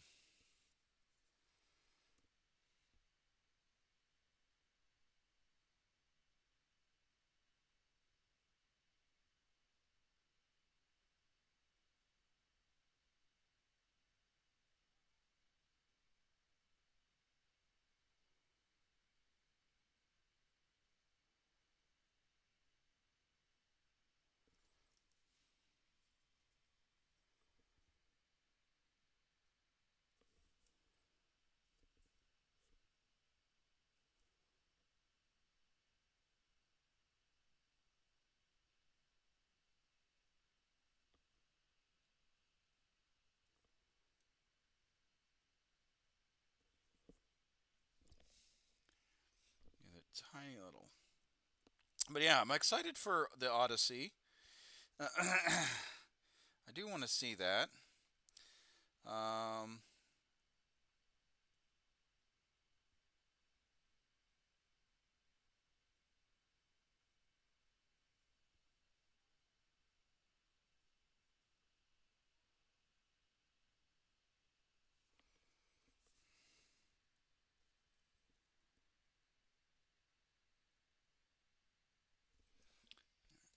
Part 3 comes out in November, right? I know Project Hail Mary is coming out in March. So my brother actually got me the book by Andy Weir, and I really want to watch that too. But I want to read the book first and see how close that is to the movie. Um, because I hear that this is like super hard science fiction. Um, so I'm genuinely excited to watch it.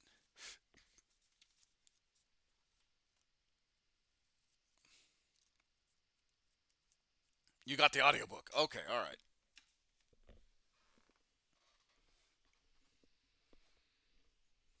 I might have to get the audiobook just because I gotta. Uh, it's hard for me to sit down and just read without the kids running around.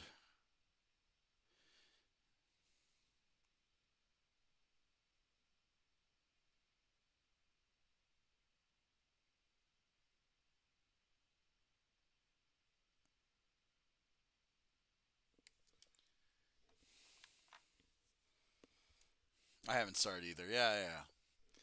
I'm excited. I really am.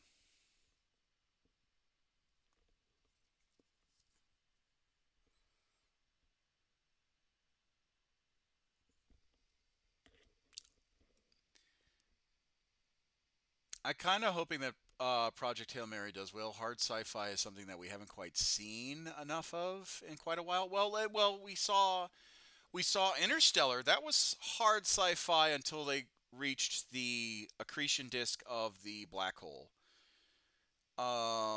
And then we saw The Martian. That was kind of hard sci-fi. Um, but yeah, really, I mean, you're right. Those are the only two that I could think of that hard sci-fi. I mean, I guess you could count The Expanse, but also The Expanse became like super soft sci-fi. Um, with the protein molecule and all that stuff. Like it became super soft high fantasy sci-fi. So like I don't know. Like, I don't know if I could call The Expanse hard sci-fi per se. It's weird.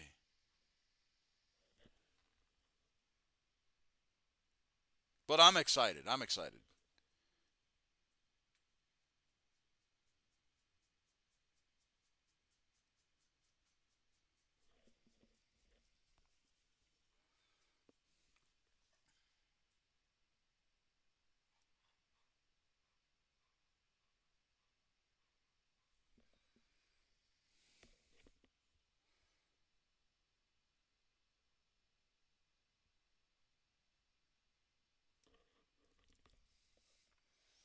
Interstellar: The Arrival. Oh, okay.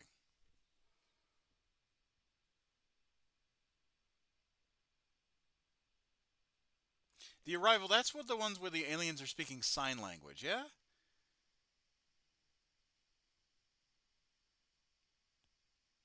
They're like squid-like entities that are speaking that speak sign language through like a computer or something to that extent. I can't remember that one. It had Amy something, redhead girl, actress. Trying to think.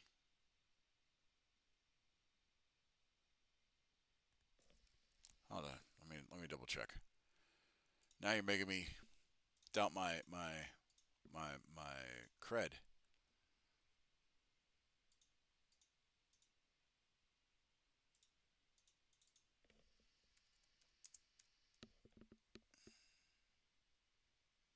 Oh no, 1996.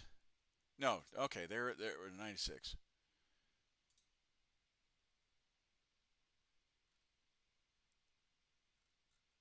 Or not 96, 2016.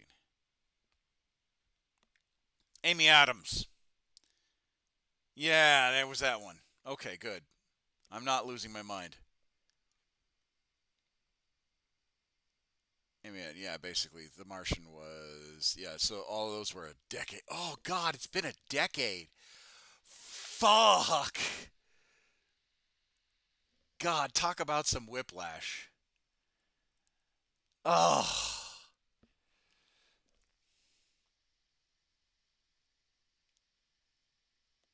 oh man. You know what's funny? I watched Interstellar in England. That's how. Ooh, I need to sit down for. I am sitting down. I need to just take a minute for a second. Ooh, I was watching Interstellar in England.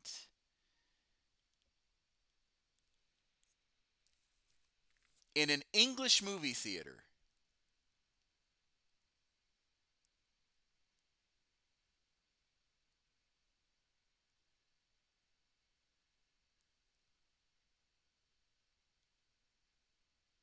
I didn't watch The Martian until I was at Altus, though. Oh,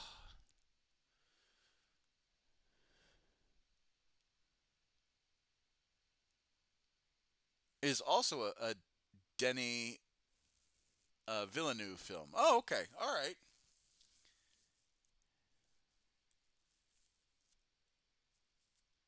Good to know.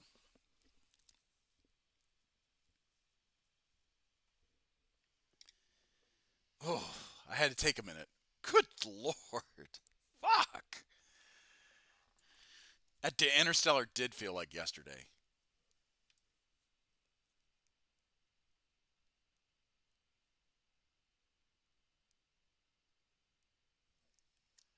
Or was it the Martian in England? Yeah, or it was either the Martian in England or Interstellar. I feel like it was both. It was the Martian or Interstellar. But still, good lord, holy crap. Oh,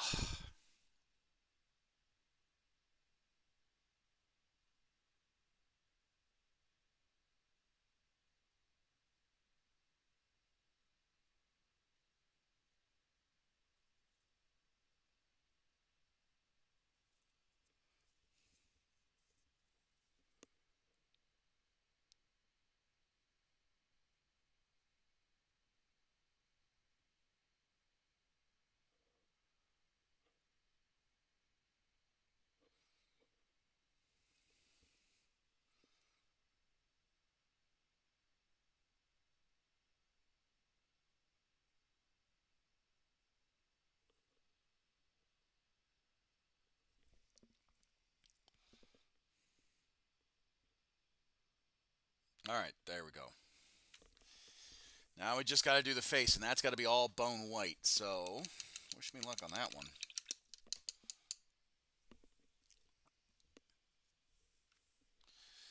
Okay, let's see. What can we do with a bone white? Let's do. I think we got some. What's this one? Commando khaki. No. Um, I know I have a bone white, or at least Ushtabi. Even Ex Mechanica was 2015. Ew, man, I don't like the fact that this is so heavy, as it were.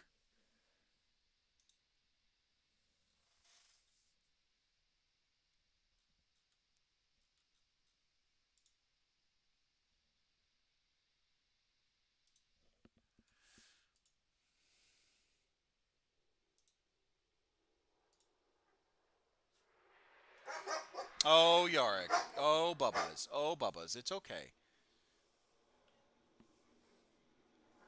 Oh, it's okay. It's all right.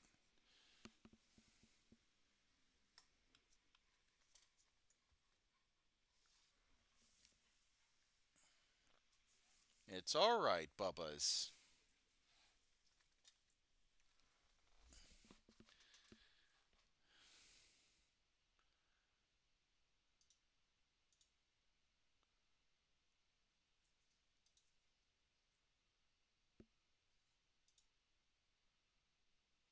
So there's been a drought of hard sci-fi movies for the last decade. Yeah,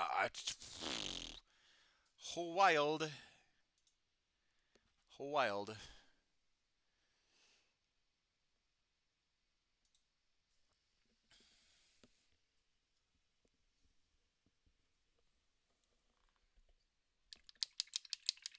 So I wish Project Hail Mary well.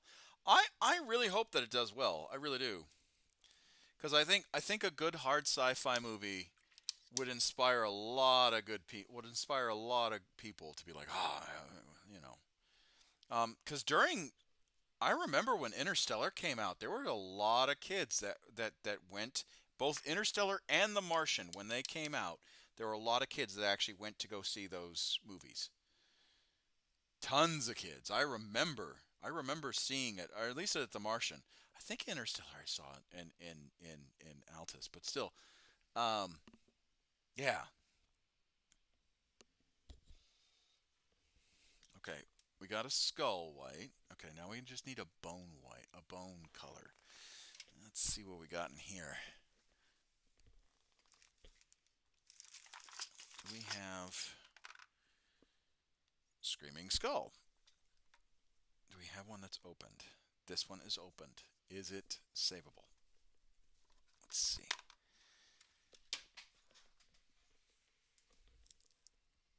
Oh, oh no, that is definitely pro science these days. Yeah, 100%.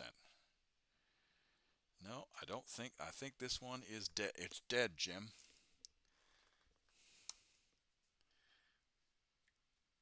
Oh yeah. No, there's no recovering that. Lazarus was more lively. It's it's dead, Jim. That one's damn. I always hate it when a good paint pot dies on you.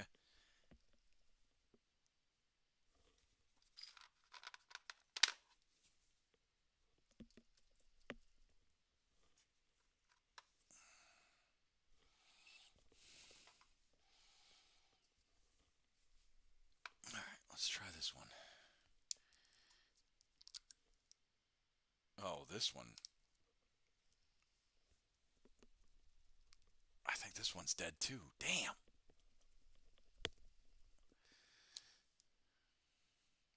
Oh, maybe we got something. Let's see.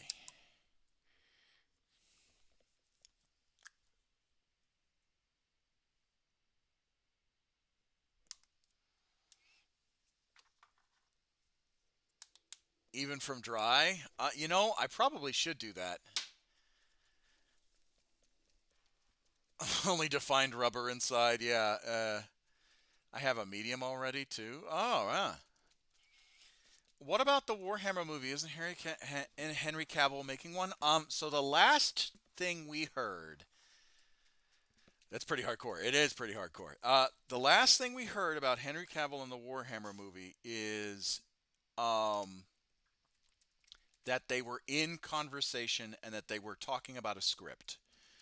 But that is the last thing we've heard. We haven't heard anything else. I think it's going to be a tie-in to 11th edition, and it's going to be a tie-in to the end of the Horus Heresy. And on top of that, it's going to move a lot of storylines that have been untouched. Um, that is my guess, if I was to guess anything. Yeah, it's been through development hell. Yeah, 100%. I think the reason why we have not gotten a lot of movement. God, yeah, I got paint on my crotch. That's a first.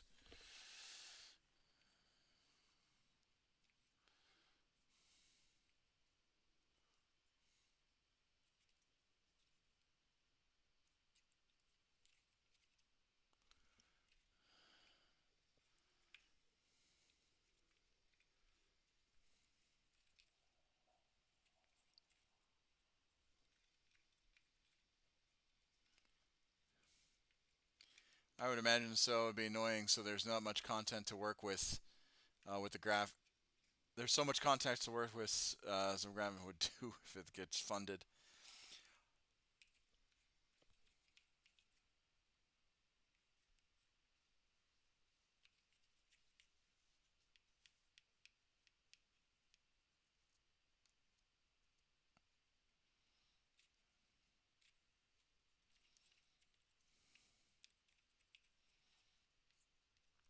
You just saw me resurrect a paint pot.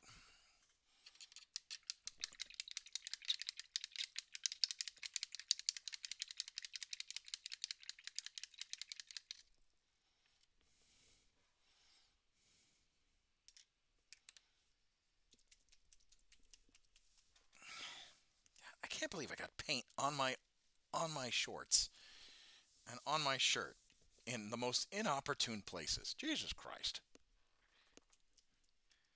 Like like that paint spot is right on my stomach.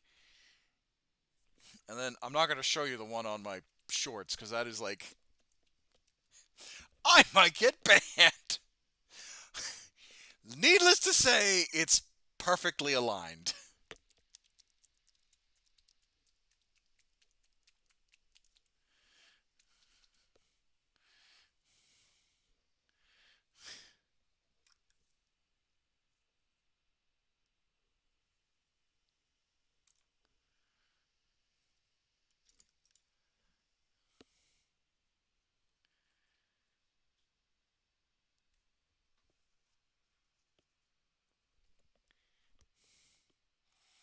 A very valid point, by the way. Games Workshop is going to be very. If you got paint on your clothes, go soak them right away or change into other clothes. Oh, okay, all right. Well, let me go. Let me go do that real quick. Damn it. BRB. Hiya.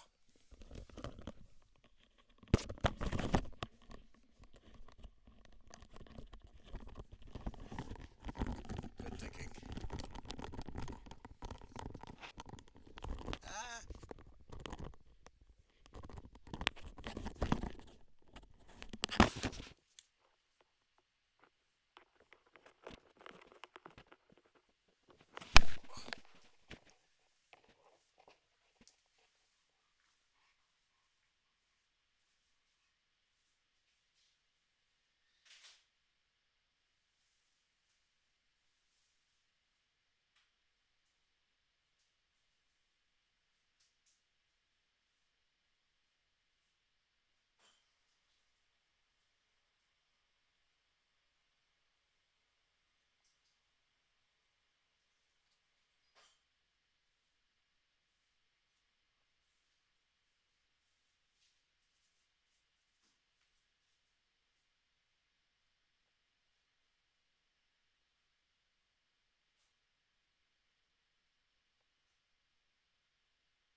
I'm back, I promise.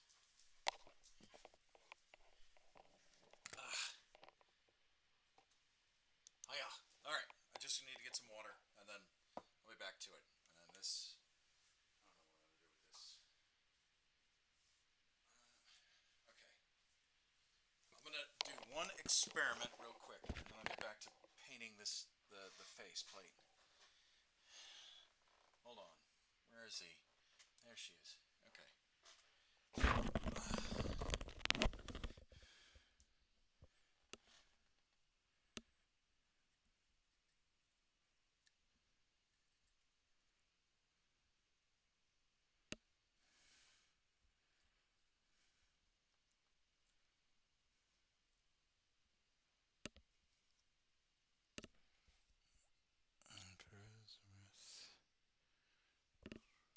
All right.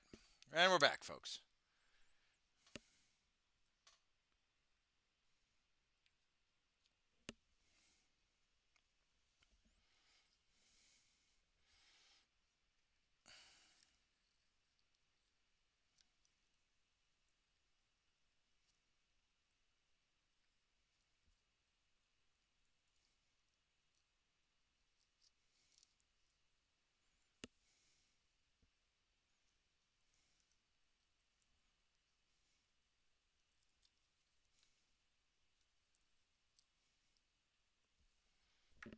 All righty.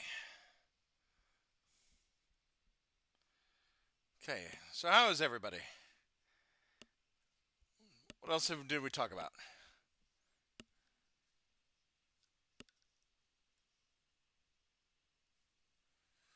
I think we were talking about hard science and that like how good it like inspires people.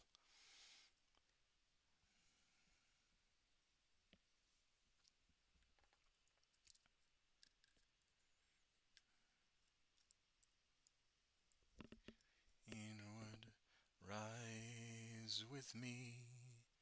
Knives out for the lost and the free. No fear shall claim what our strength now gives. Yarrick, you're fine, buddy.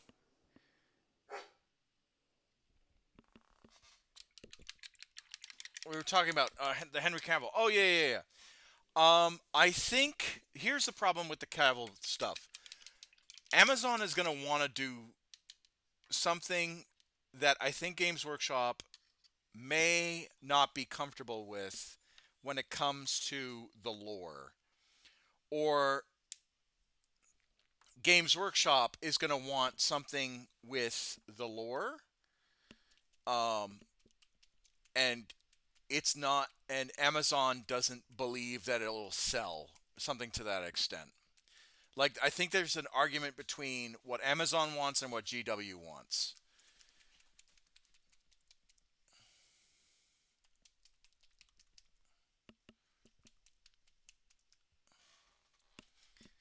That's my prediction.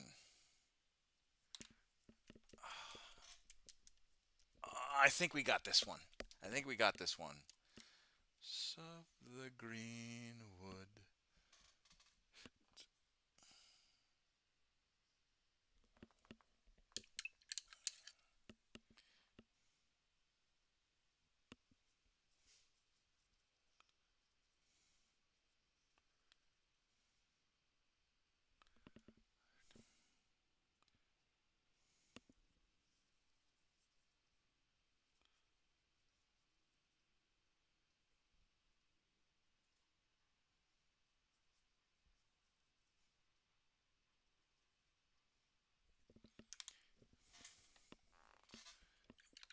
Alright, I think we got that one. So now I just got to look at the Necron.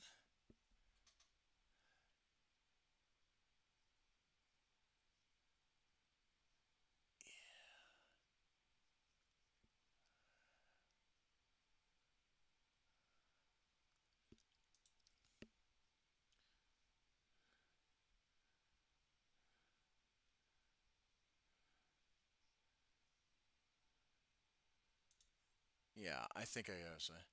I don't think you're wrong. I think Amazon and GW's want different things from a 40K movie. Wouldn't be surprised if to find out it's stuck in committee. Oh, 100%. 100%.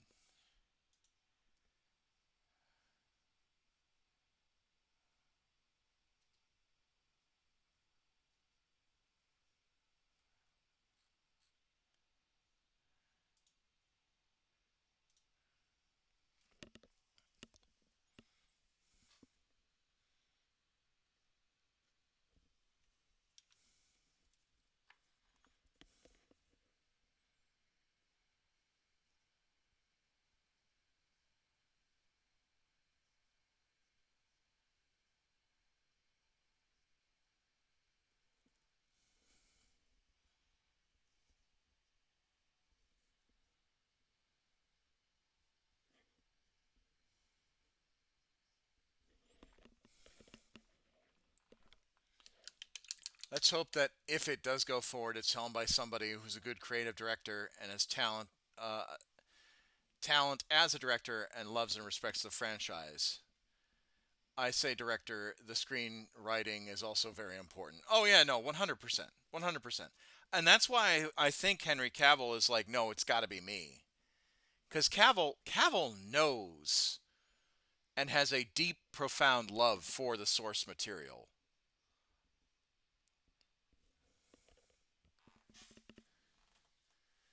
And if Dan Amnett is a part of it, you've got the writer.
But if you're asking me what to guess, Maddie, if you're asking me what to guess, what the move? Oh, abort, abort, abort, abort. Fuck, fuck, fuck, fuck, fuck, fuck.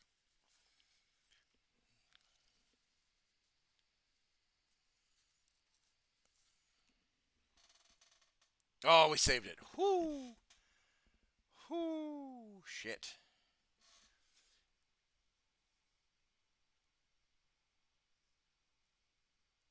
But Maddie, if you're curious, if you want like a prediction, this is what I think it's going to be. I think because Cavill is a very well-known lover of the Banana Boys, I think it will be probably either post heresy or or it will be um, post unification and the execution of the Thunder Warriors. I think it'll be something like that. If I had to guess,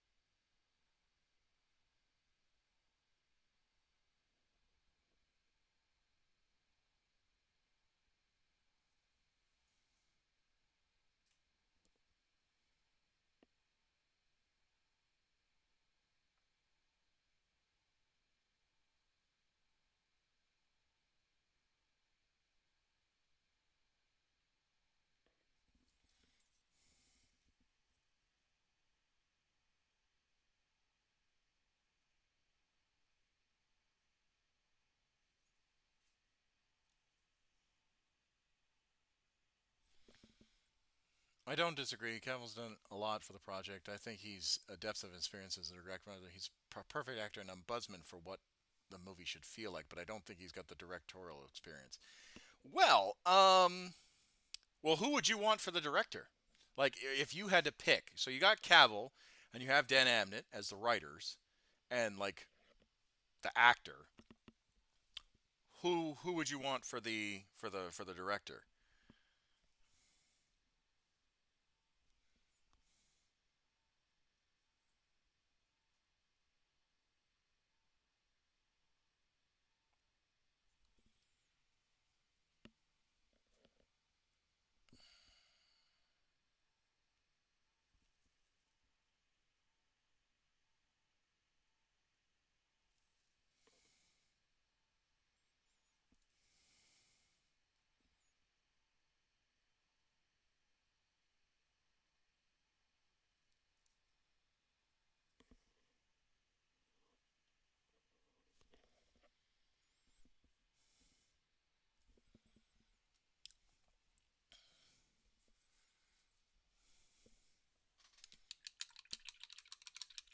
Oh, Maddie just asked the same question.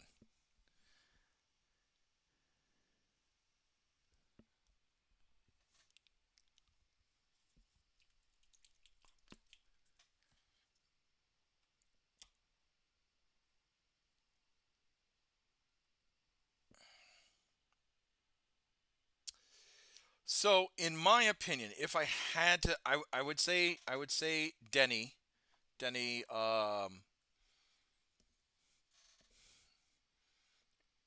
I would say Denny because he's done fantastic with the Dune franchise.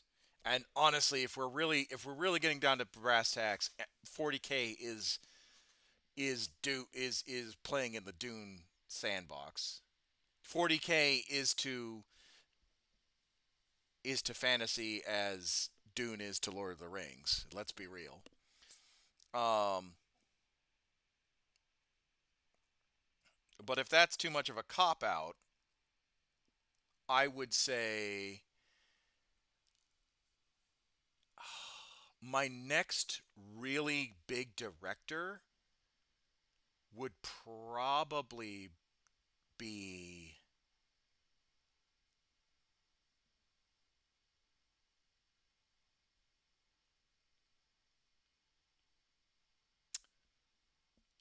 Ooh, I'm probably going to stir some shit up, but I think Christopher Nolan would probably be able to pull it off because he's got that gritty. I mean, if you look at the Dark Knight series, he does gritty pretty well. And if you want to talk about grimdark, he got there pretty good. I would not be upset with Christopher Nolan or Tony Gilroy. Actually, yeah, I would be either Tony Gilroy or Christopher Nolan if I couldn't do anything else.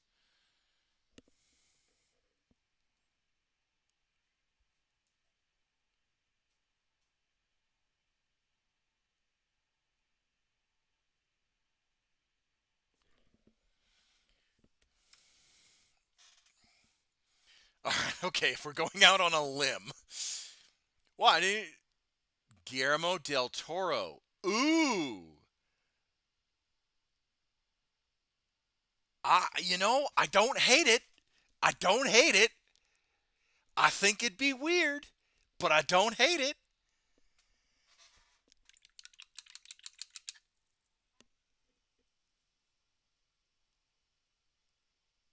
I don't hate it. I don't hate it.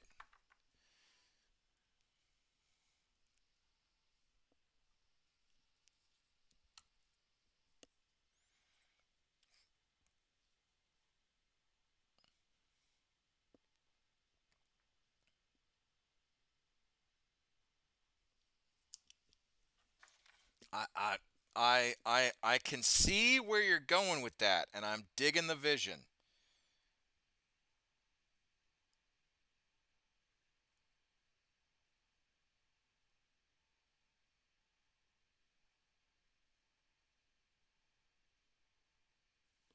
Yeah, I don't hate it. If he did 40K the way he did Pacific Rim. Hey, Yarrick, settle. Okay, so the whole thing about Pacific Rim is that it was very. Hey, settle.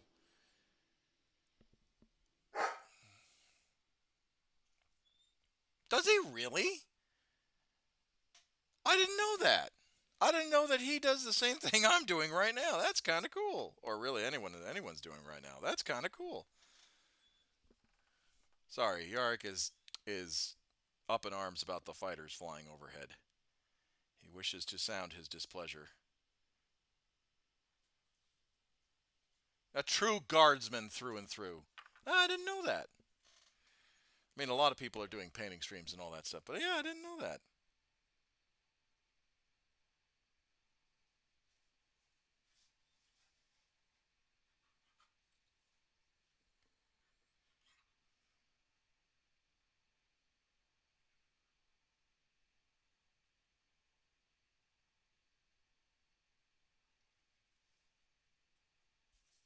Oh, Bubba's, I know.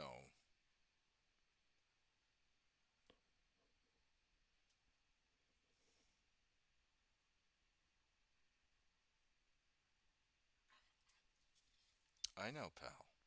Here, I'm going to give you a little treat. I'm going to give you a sweet treat. Honestly, Guillermo would do so good after seeing the Frankenstein trailer. I want to see. That's another movie I want to see. I want to see Frankenstein. All right, come on, Yark. Over here. No, no, no, no, no, no, no, no, no, no, no. Dear God, no. Dog.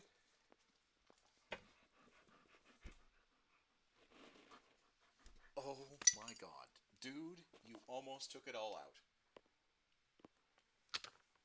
Yarrick, this way.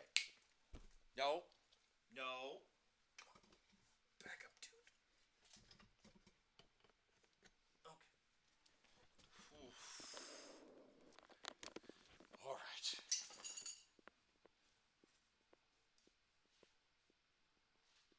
Yarrick, come here. Sit. Take it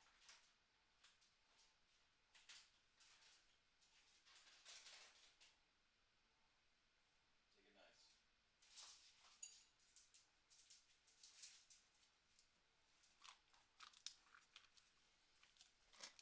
Woo! We almost lost it. We almost lost the stream. Oh, Yark almost took it all out. He was voicing his displeasure so much that he almost took it all out. Woo! He's a very cool guy. I had the pleasure of meeting him as a volunteer drive in a film festival I worked. Yes, you did tell me that. You did tell me that. On it, but yeah, I really do. I really, really, really, really, really do like the idea of yeah, now that you reminded me that he did Frankenstein, I'm excited. If he was to do it again, Tony Gilroy, um, Christopher Nolan, or Guillermo del Toro, that would be I would be all over that.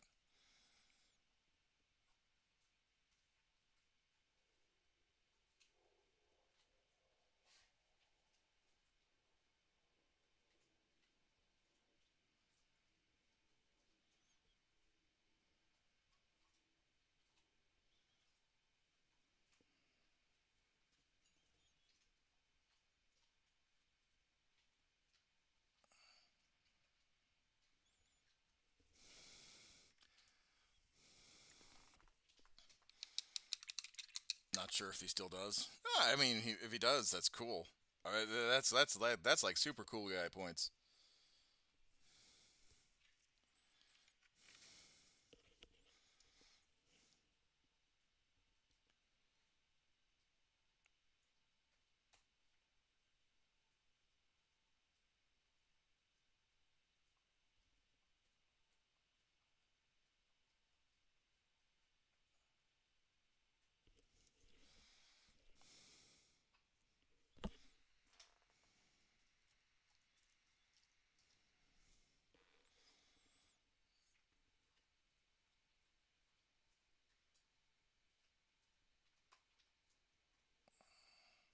Yark's happy now because he's got a sweet treat.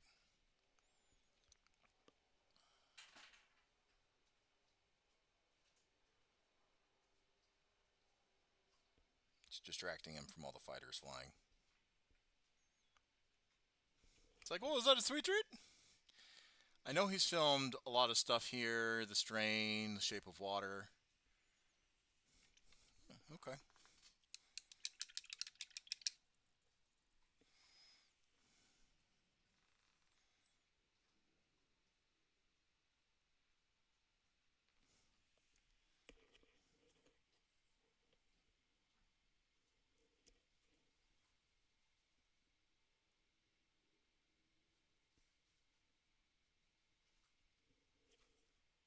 Okay. All right. I did the. All right. We got to look at the box. I'm pretty sure the hex mark is two-toned. It is two-toned. Okay. All right. So now we got to do that burnt gunmetal, or not the burnt gunmetal. We got to do the burnt bronze, which I think is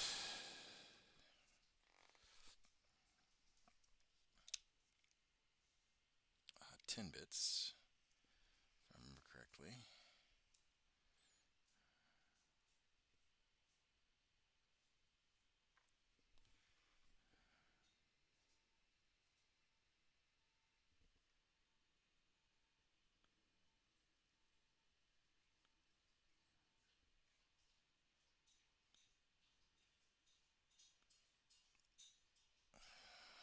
And then that chainmail.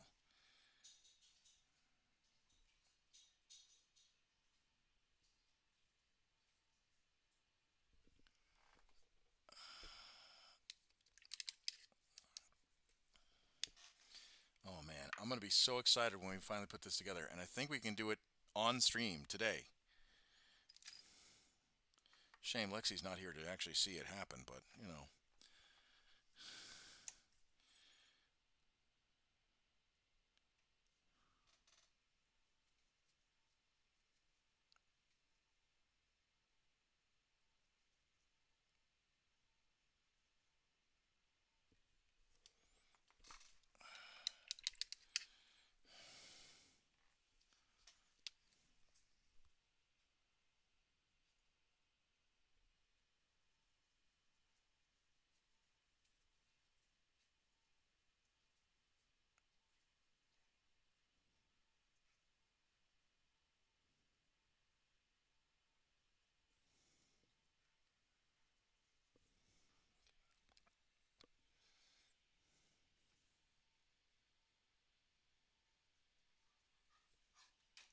Hey, no. Do you have to go to the bathroom? Do you need to go potty now?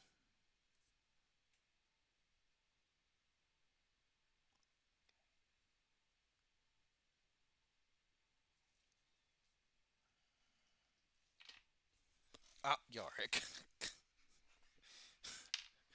All right, hold on. I think Yorick needs to go to the bathroom finally. Let's go do that real quick. I'll be right back. All right, come on. Potty. Go. Come on. No. Come on.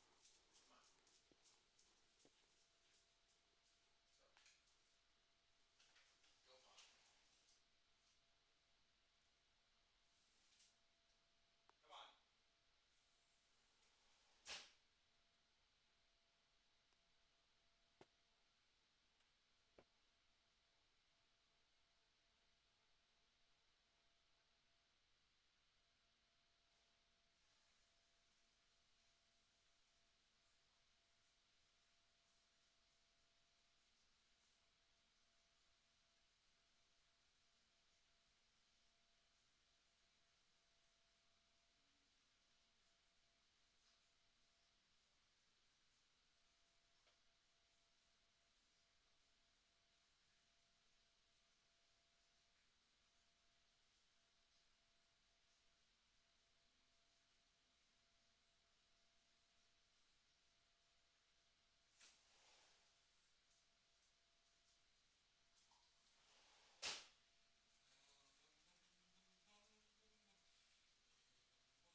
All right. Okay.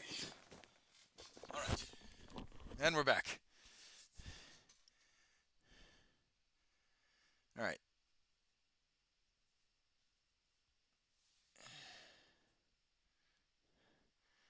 Another pick, I feel maybe it's the lesser pick. I don't honestly know what his stuff has been like recently, but W. Paul West Paul W. S. Anderson, the director of Event Horizon.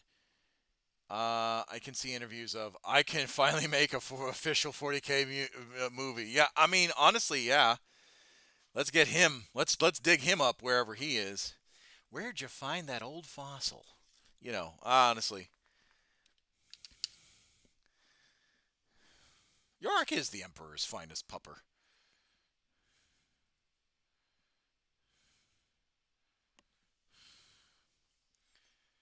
Yeah, I can totally see that.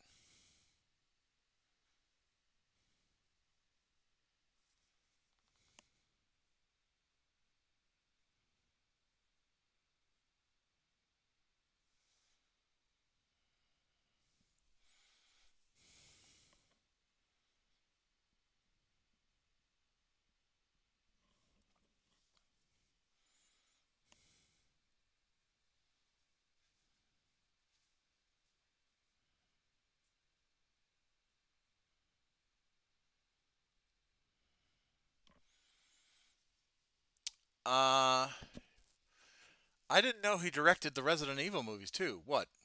W.S. Anderson or Guillermo del Toro?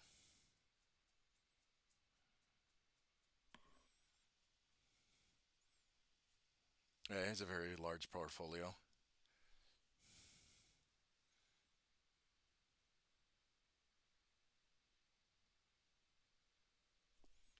Anderson. Oh, okay. Well, I didn't know he did that.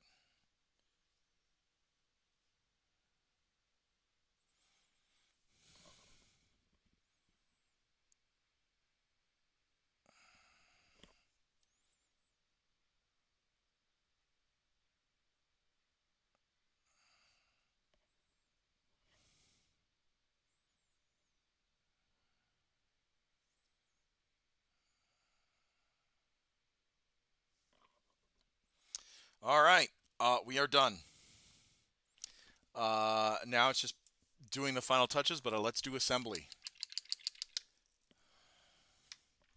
But I think we're done. I really do. I think we are as whoa. I got to do the silver gun barrels. Oh, but that you know what? I can do that. Well, shit. I'm already here. Okay, so let's we'll do those final touches, and then I think we're done.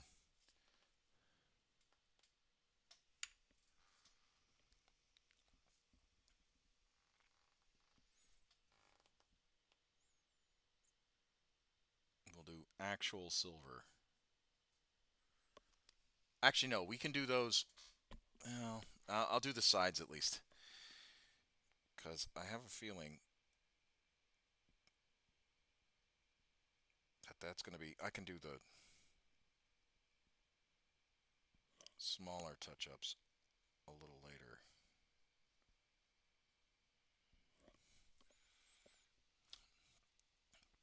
Maybe one more time, Paul Verhoeven.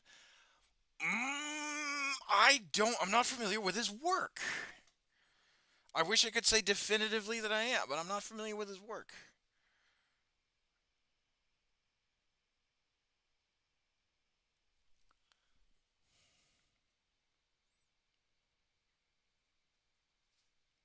Or maybe I've seen him, but I haven't. But I think he might be past his prime. I'm not familiar with his work. Or maybe I am. I just don't recognize the name.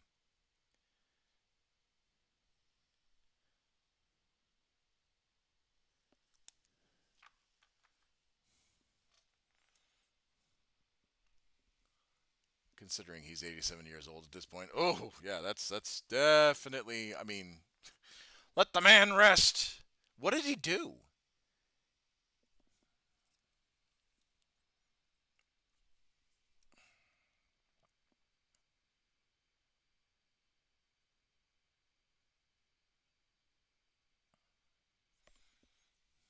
Oh, you're familiar with his work.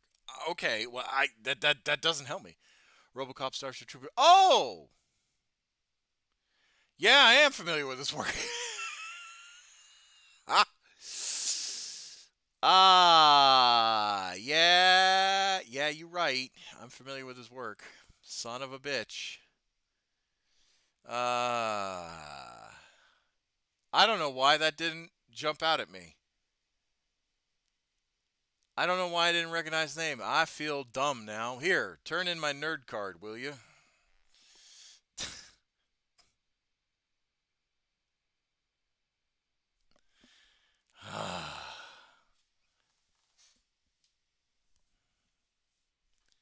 Yeah, he sure did do those. Yeah, I sure am familiar with that shit.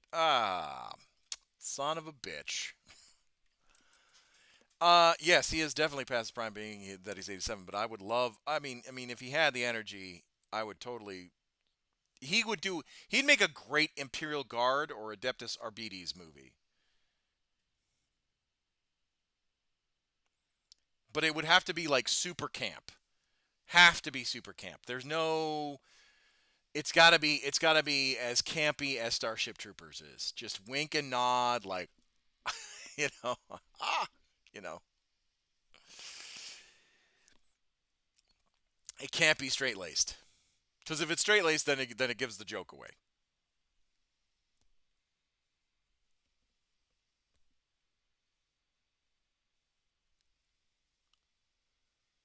Oh, good.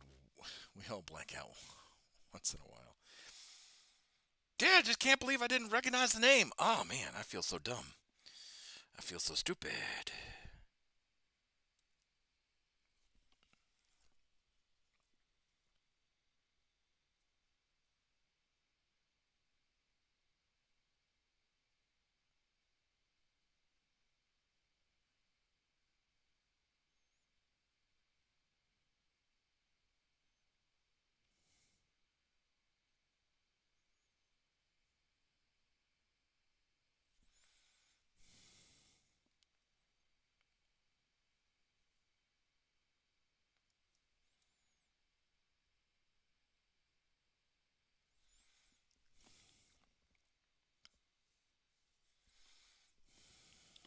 God, we are so close to getting this done.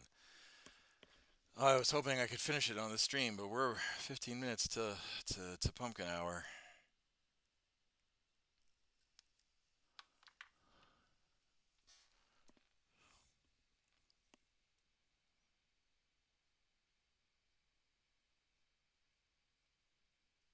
Because then I gotta get the girls and everything.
Gonna throw a couple more names: Alex Garland, Judge Dredd, Dan Ex Machina, time periods. Later series: David Tuoy, Man behind the Riddick movies. I don't know much he's doing besides trying to get the next Riddick movie out at this point. Well, I mean, him and Vin Diesel, I think, are dedicated to the story of Riddick pretty much because Vin Diesel wants to do the Riddick timeline.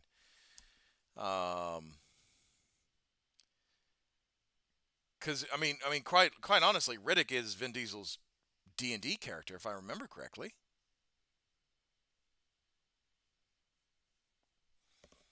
So if you have money like Vin Diesel and you want to make movies, and it could be about your D&D character, why wouldn't you do it?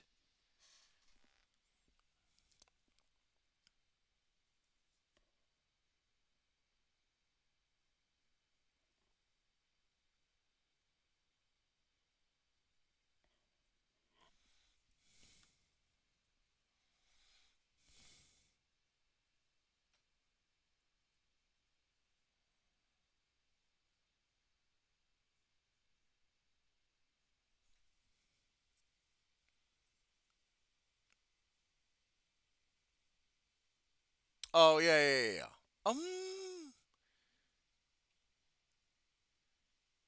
A Furia movie. Yeah, I mean, again, if you have Vin Diesel money and you want to make some good nerdy movies, even if they're cult classic movies, you can't go anything worse.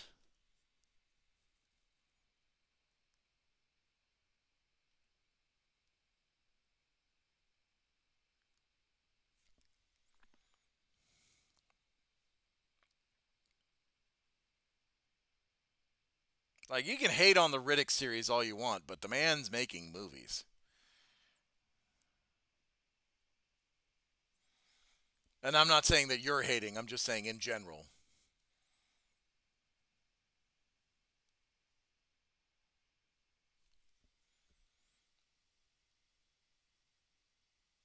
During his school days. Ah, see, that's fucking cool. God damn it. I want to be 6 degree. I want to be 1 degree away from Vin Diesel.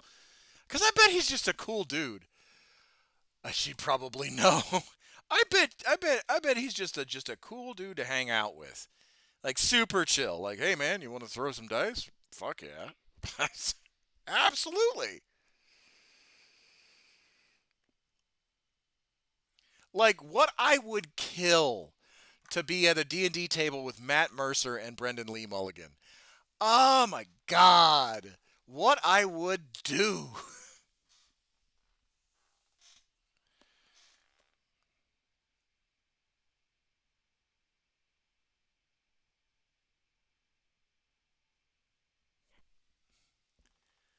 The Riddick series is comfort food to me. Well, 100%. It's comfort food to me too.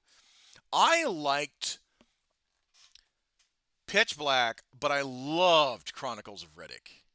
The newest one that came out, that one was okay, but I preferred Chronicles of Riddick. I loved that one. I loved it so much.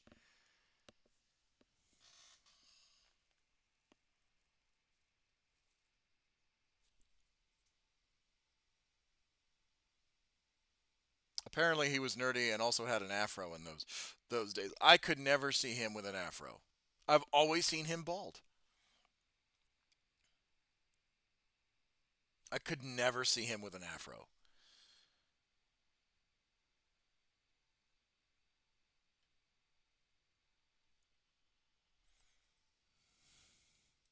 There's actual documented proof online.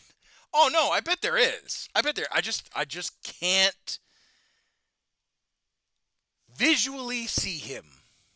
The Chronicles is peak series. It really is.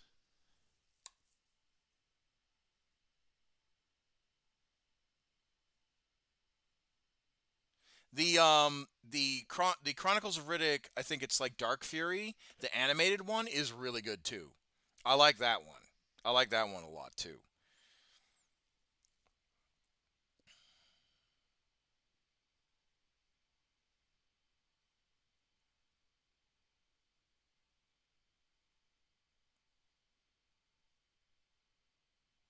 I don't know if it's him voice acting it, but it was really good.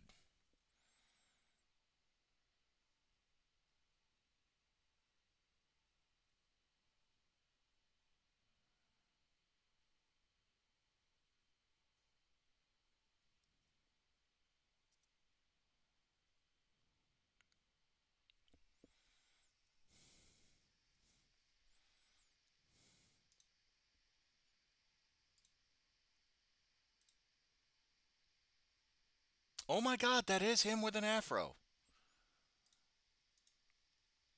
That's wild.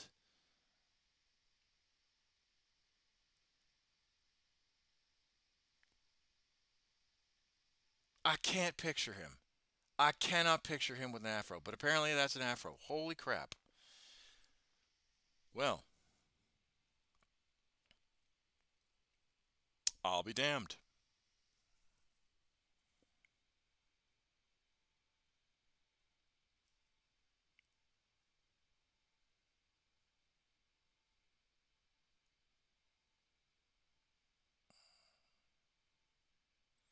I'm going to have to clean up these guns. That's probably going to take me longer. Damn it. I was hoping to be done.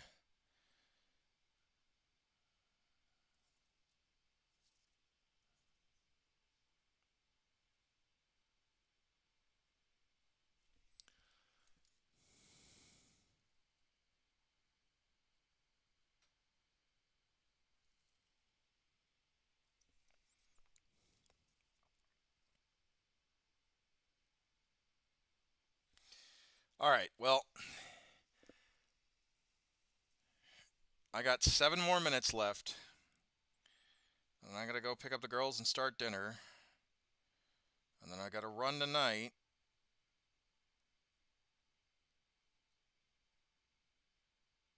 And then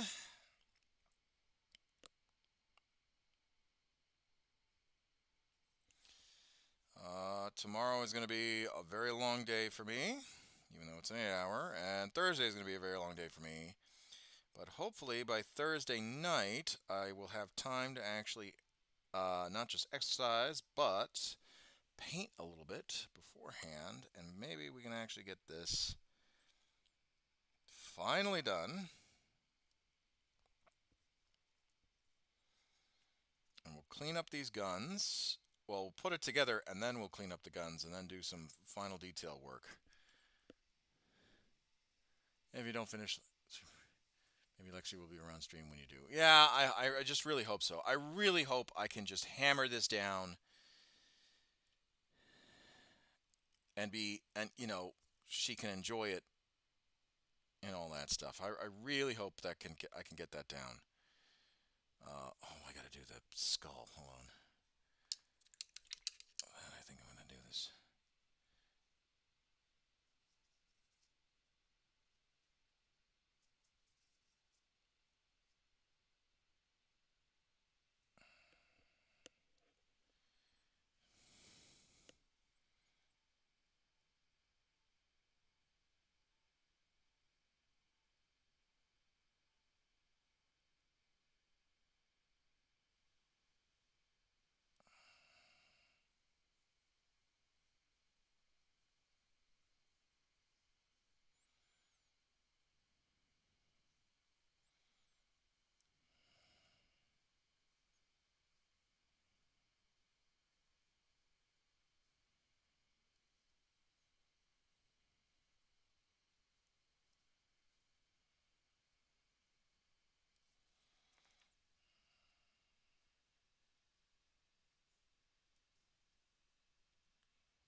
All right, we got the skull done. Okay. And then we can do a little mud effect on it to make it look like it's been in the mud. But I got the base. Got most of the guns done. It's almost a fully painted model on the sprue. We just have to do the cleanup part, which I think is good. I really think it's good. So, all right. I think we're gonna be done for right now. Because like I said, I do have to get the girls. And I do have to start dinner. So, but we made some progress. We made some progress on this model. It's looking pretty damn good. The only thing we need to do is just finish off some of the minor details, the gun barrels, all that stuff, clean up some of the paint mistakes I made, and then put it together. And I think I can do the cleanup part when I put it together and see what needs to be done. And yeah, I think we're good. I think we're solid. Now, the one thing I did do is or hopefully I alternated the bronze and silver sights of the guns. Um, that way it's like it kind of alternates between the two. Hopefully I did that right. If I did that right, then I'm going to be really proud of myself. But yeah, I think I did a pretty damn good job putting this guy together. And look at that, I did the head pretty good too. See if it is going to zoom in. I'm just going to come on, work with me here. Oh, help me, Anakin, I'm weak. I'm gonna, yeah, I did pretty good on the head.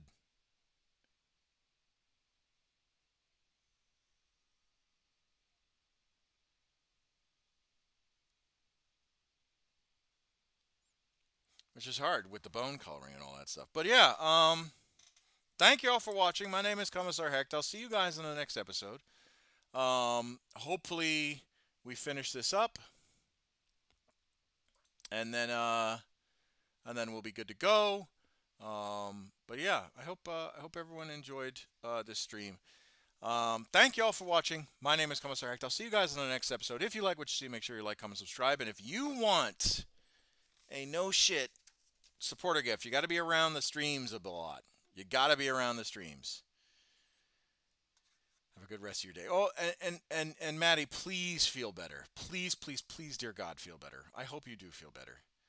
But yeah, if you want a supporter gift, fully painted, built, and sent to you, you got to be a member of the channel, and you got to be active in the Discord and all that stuff.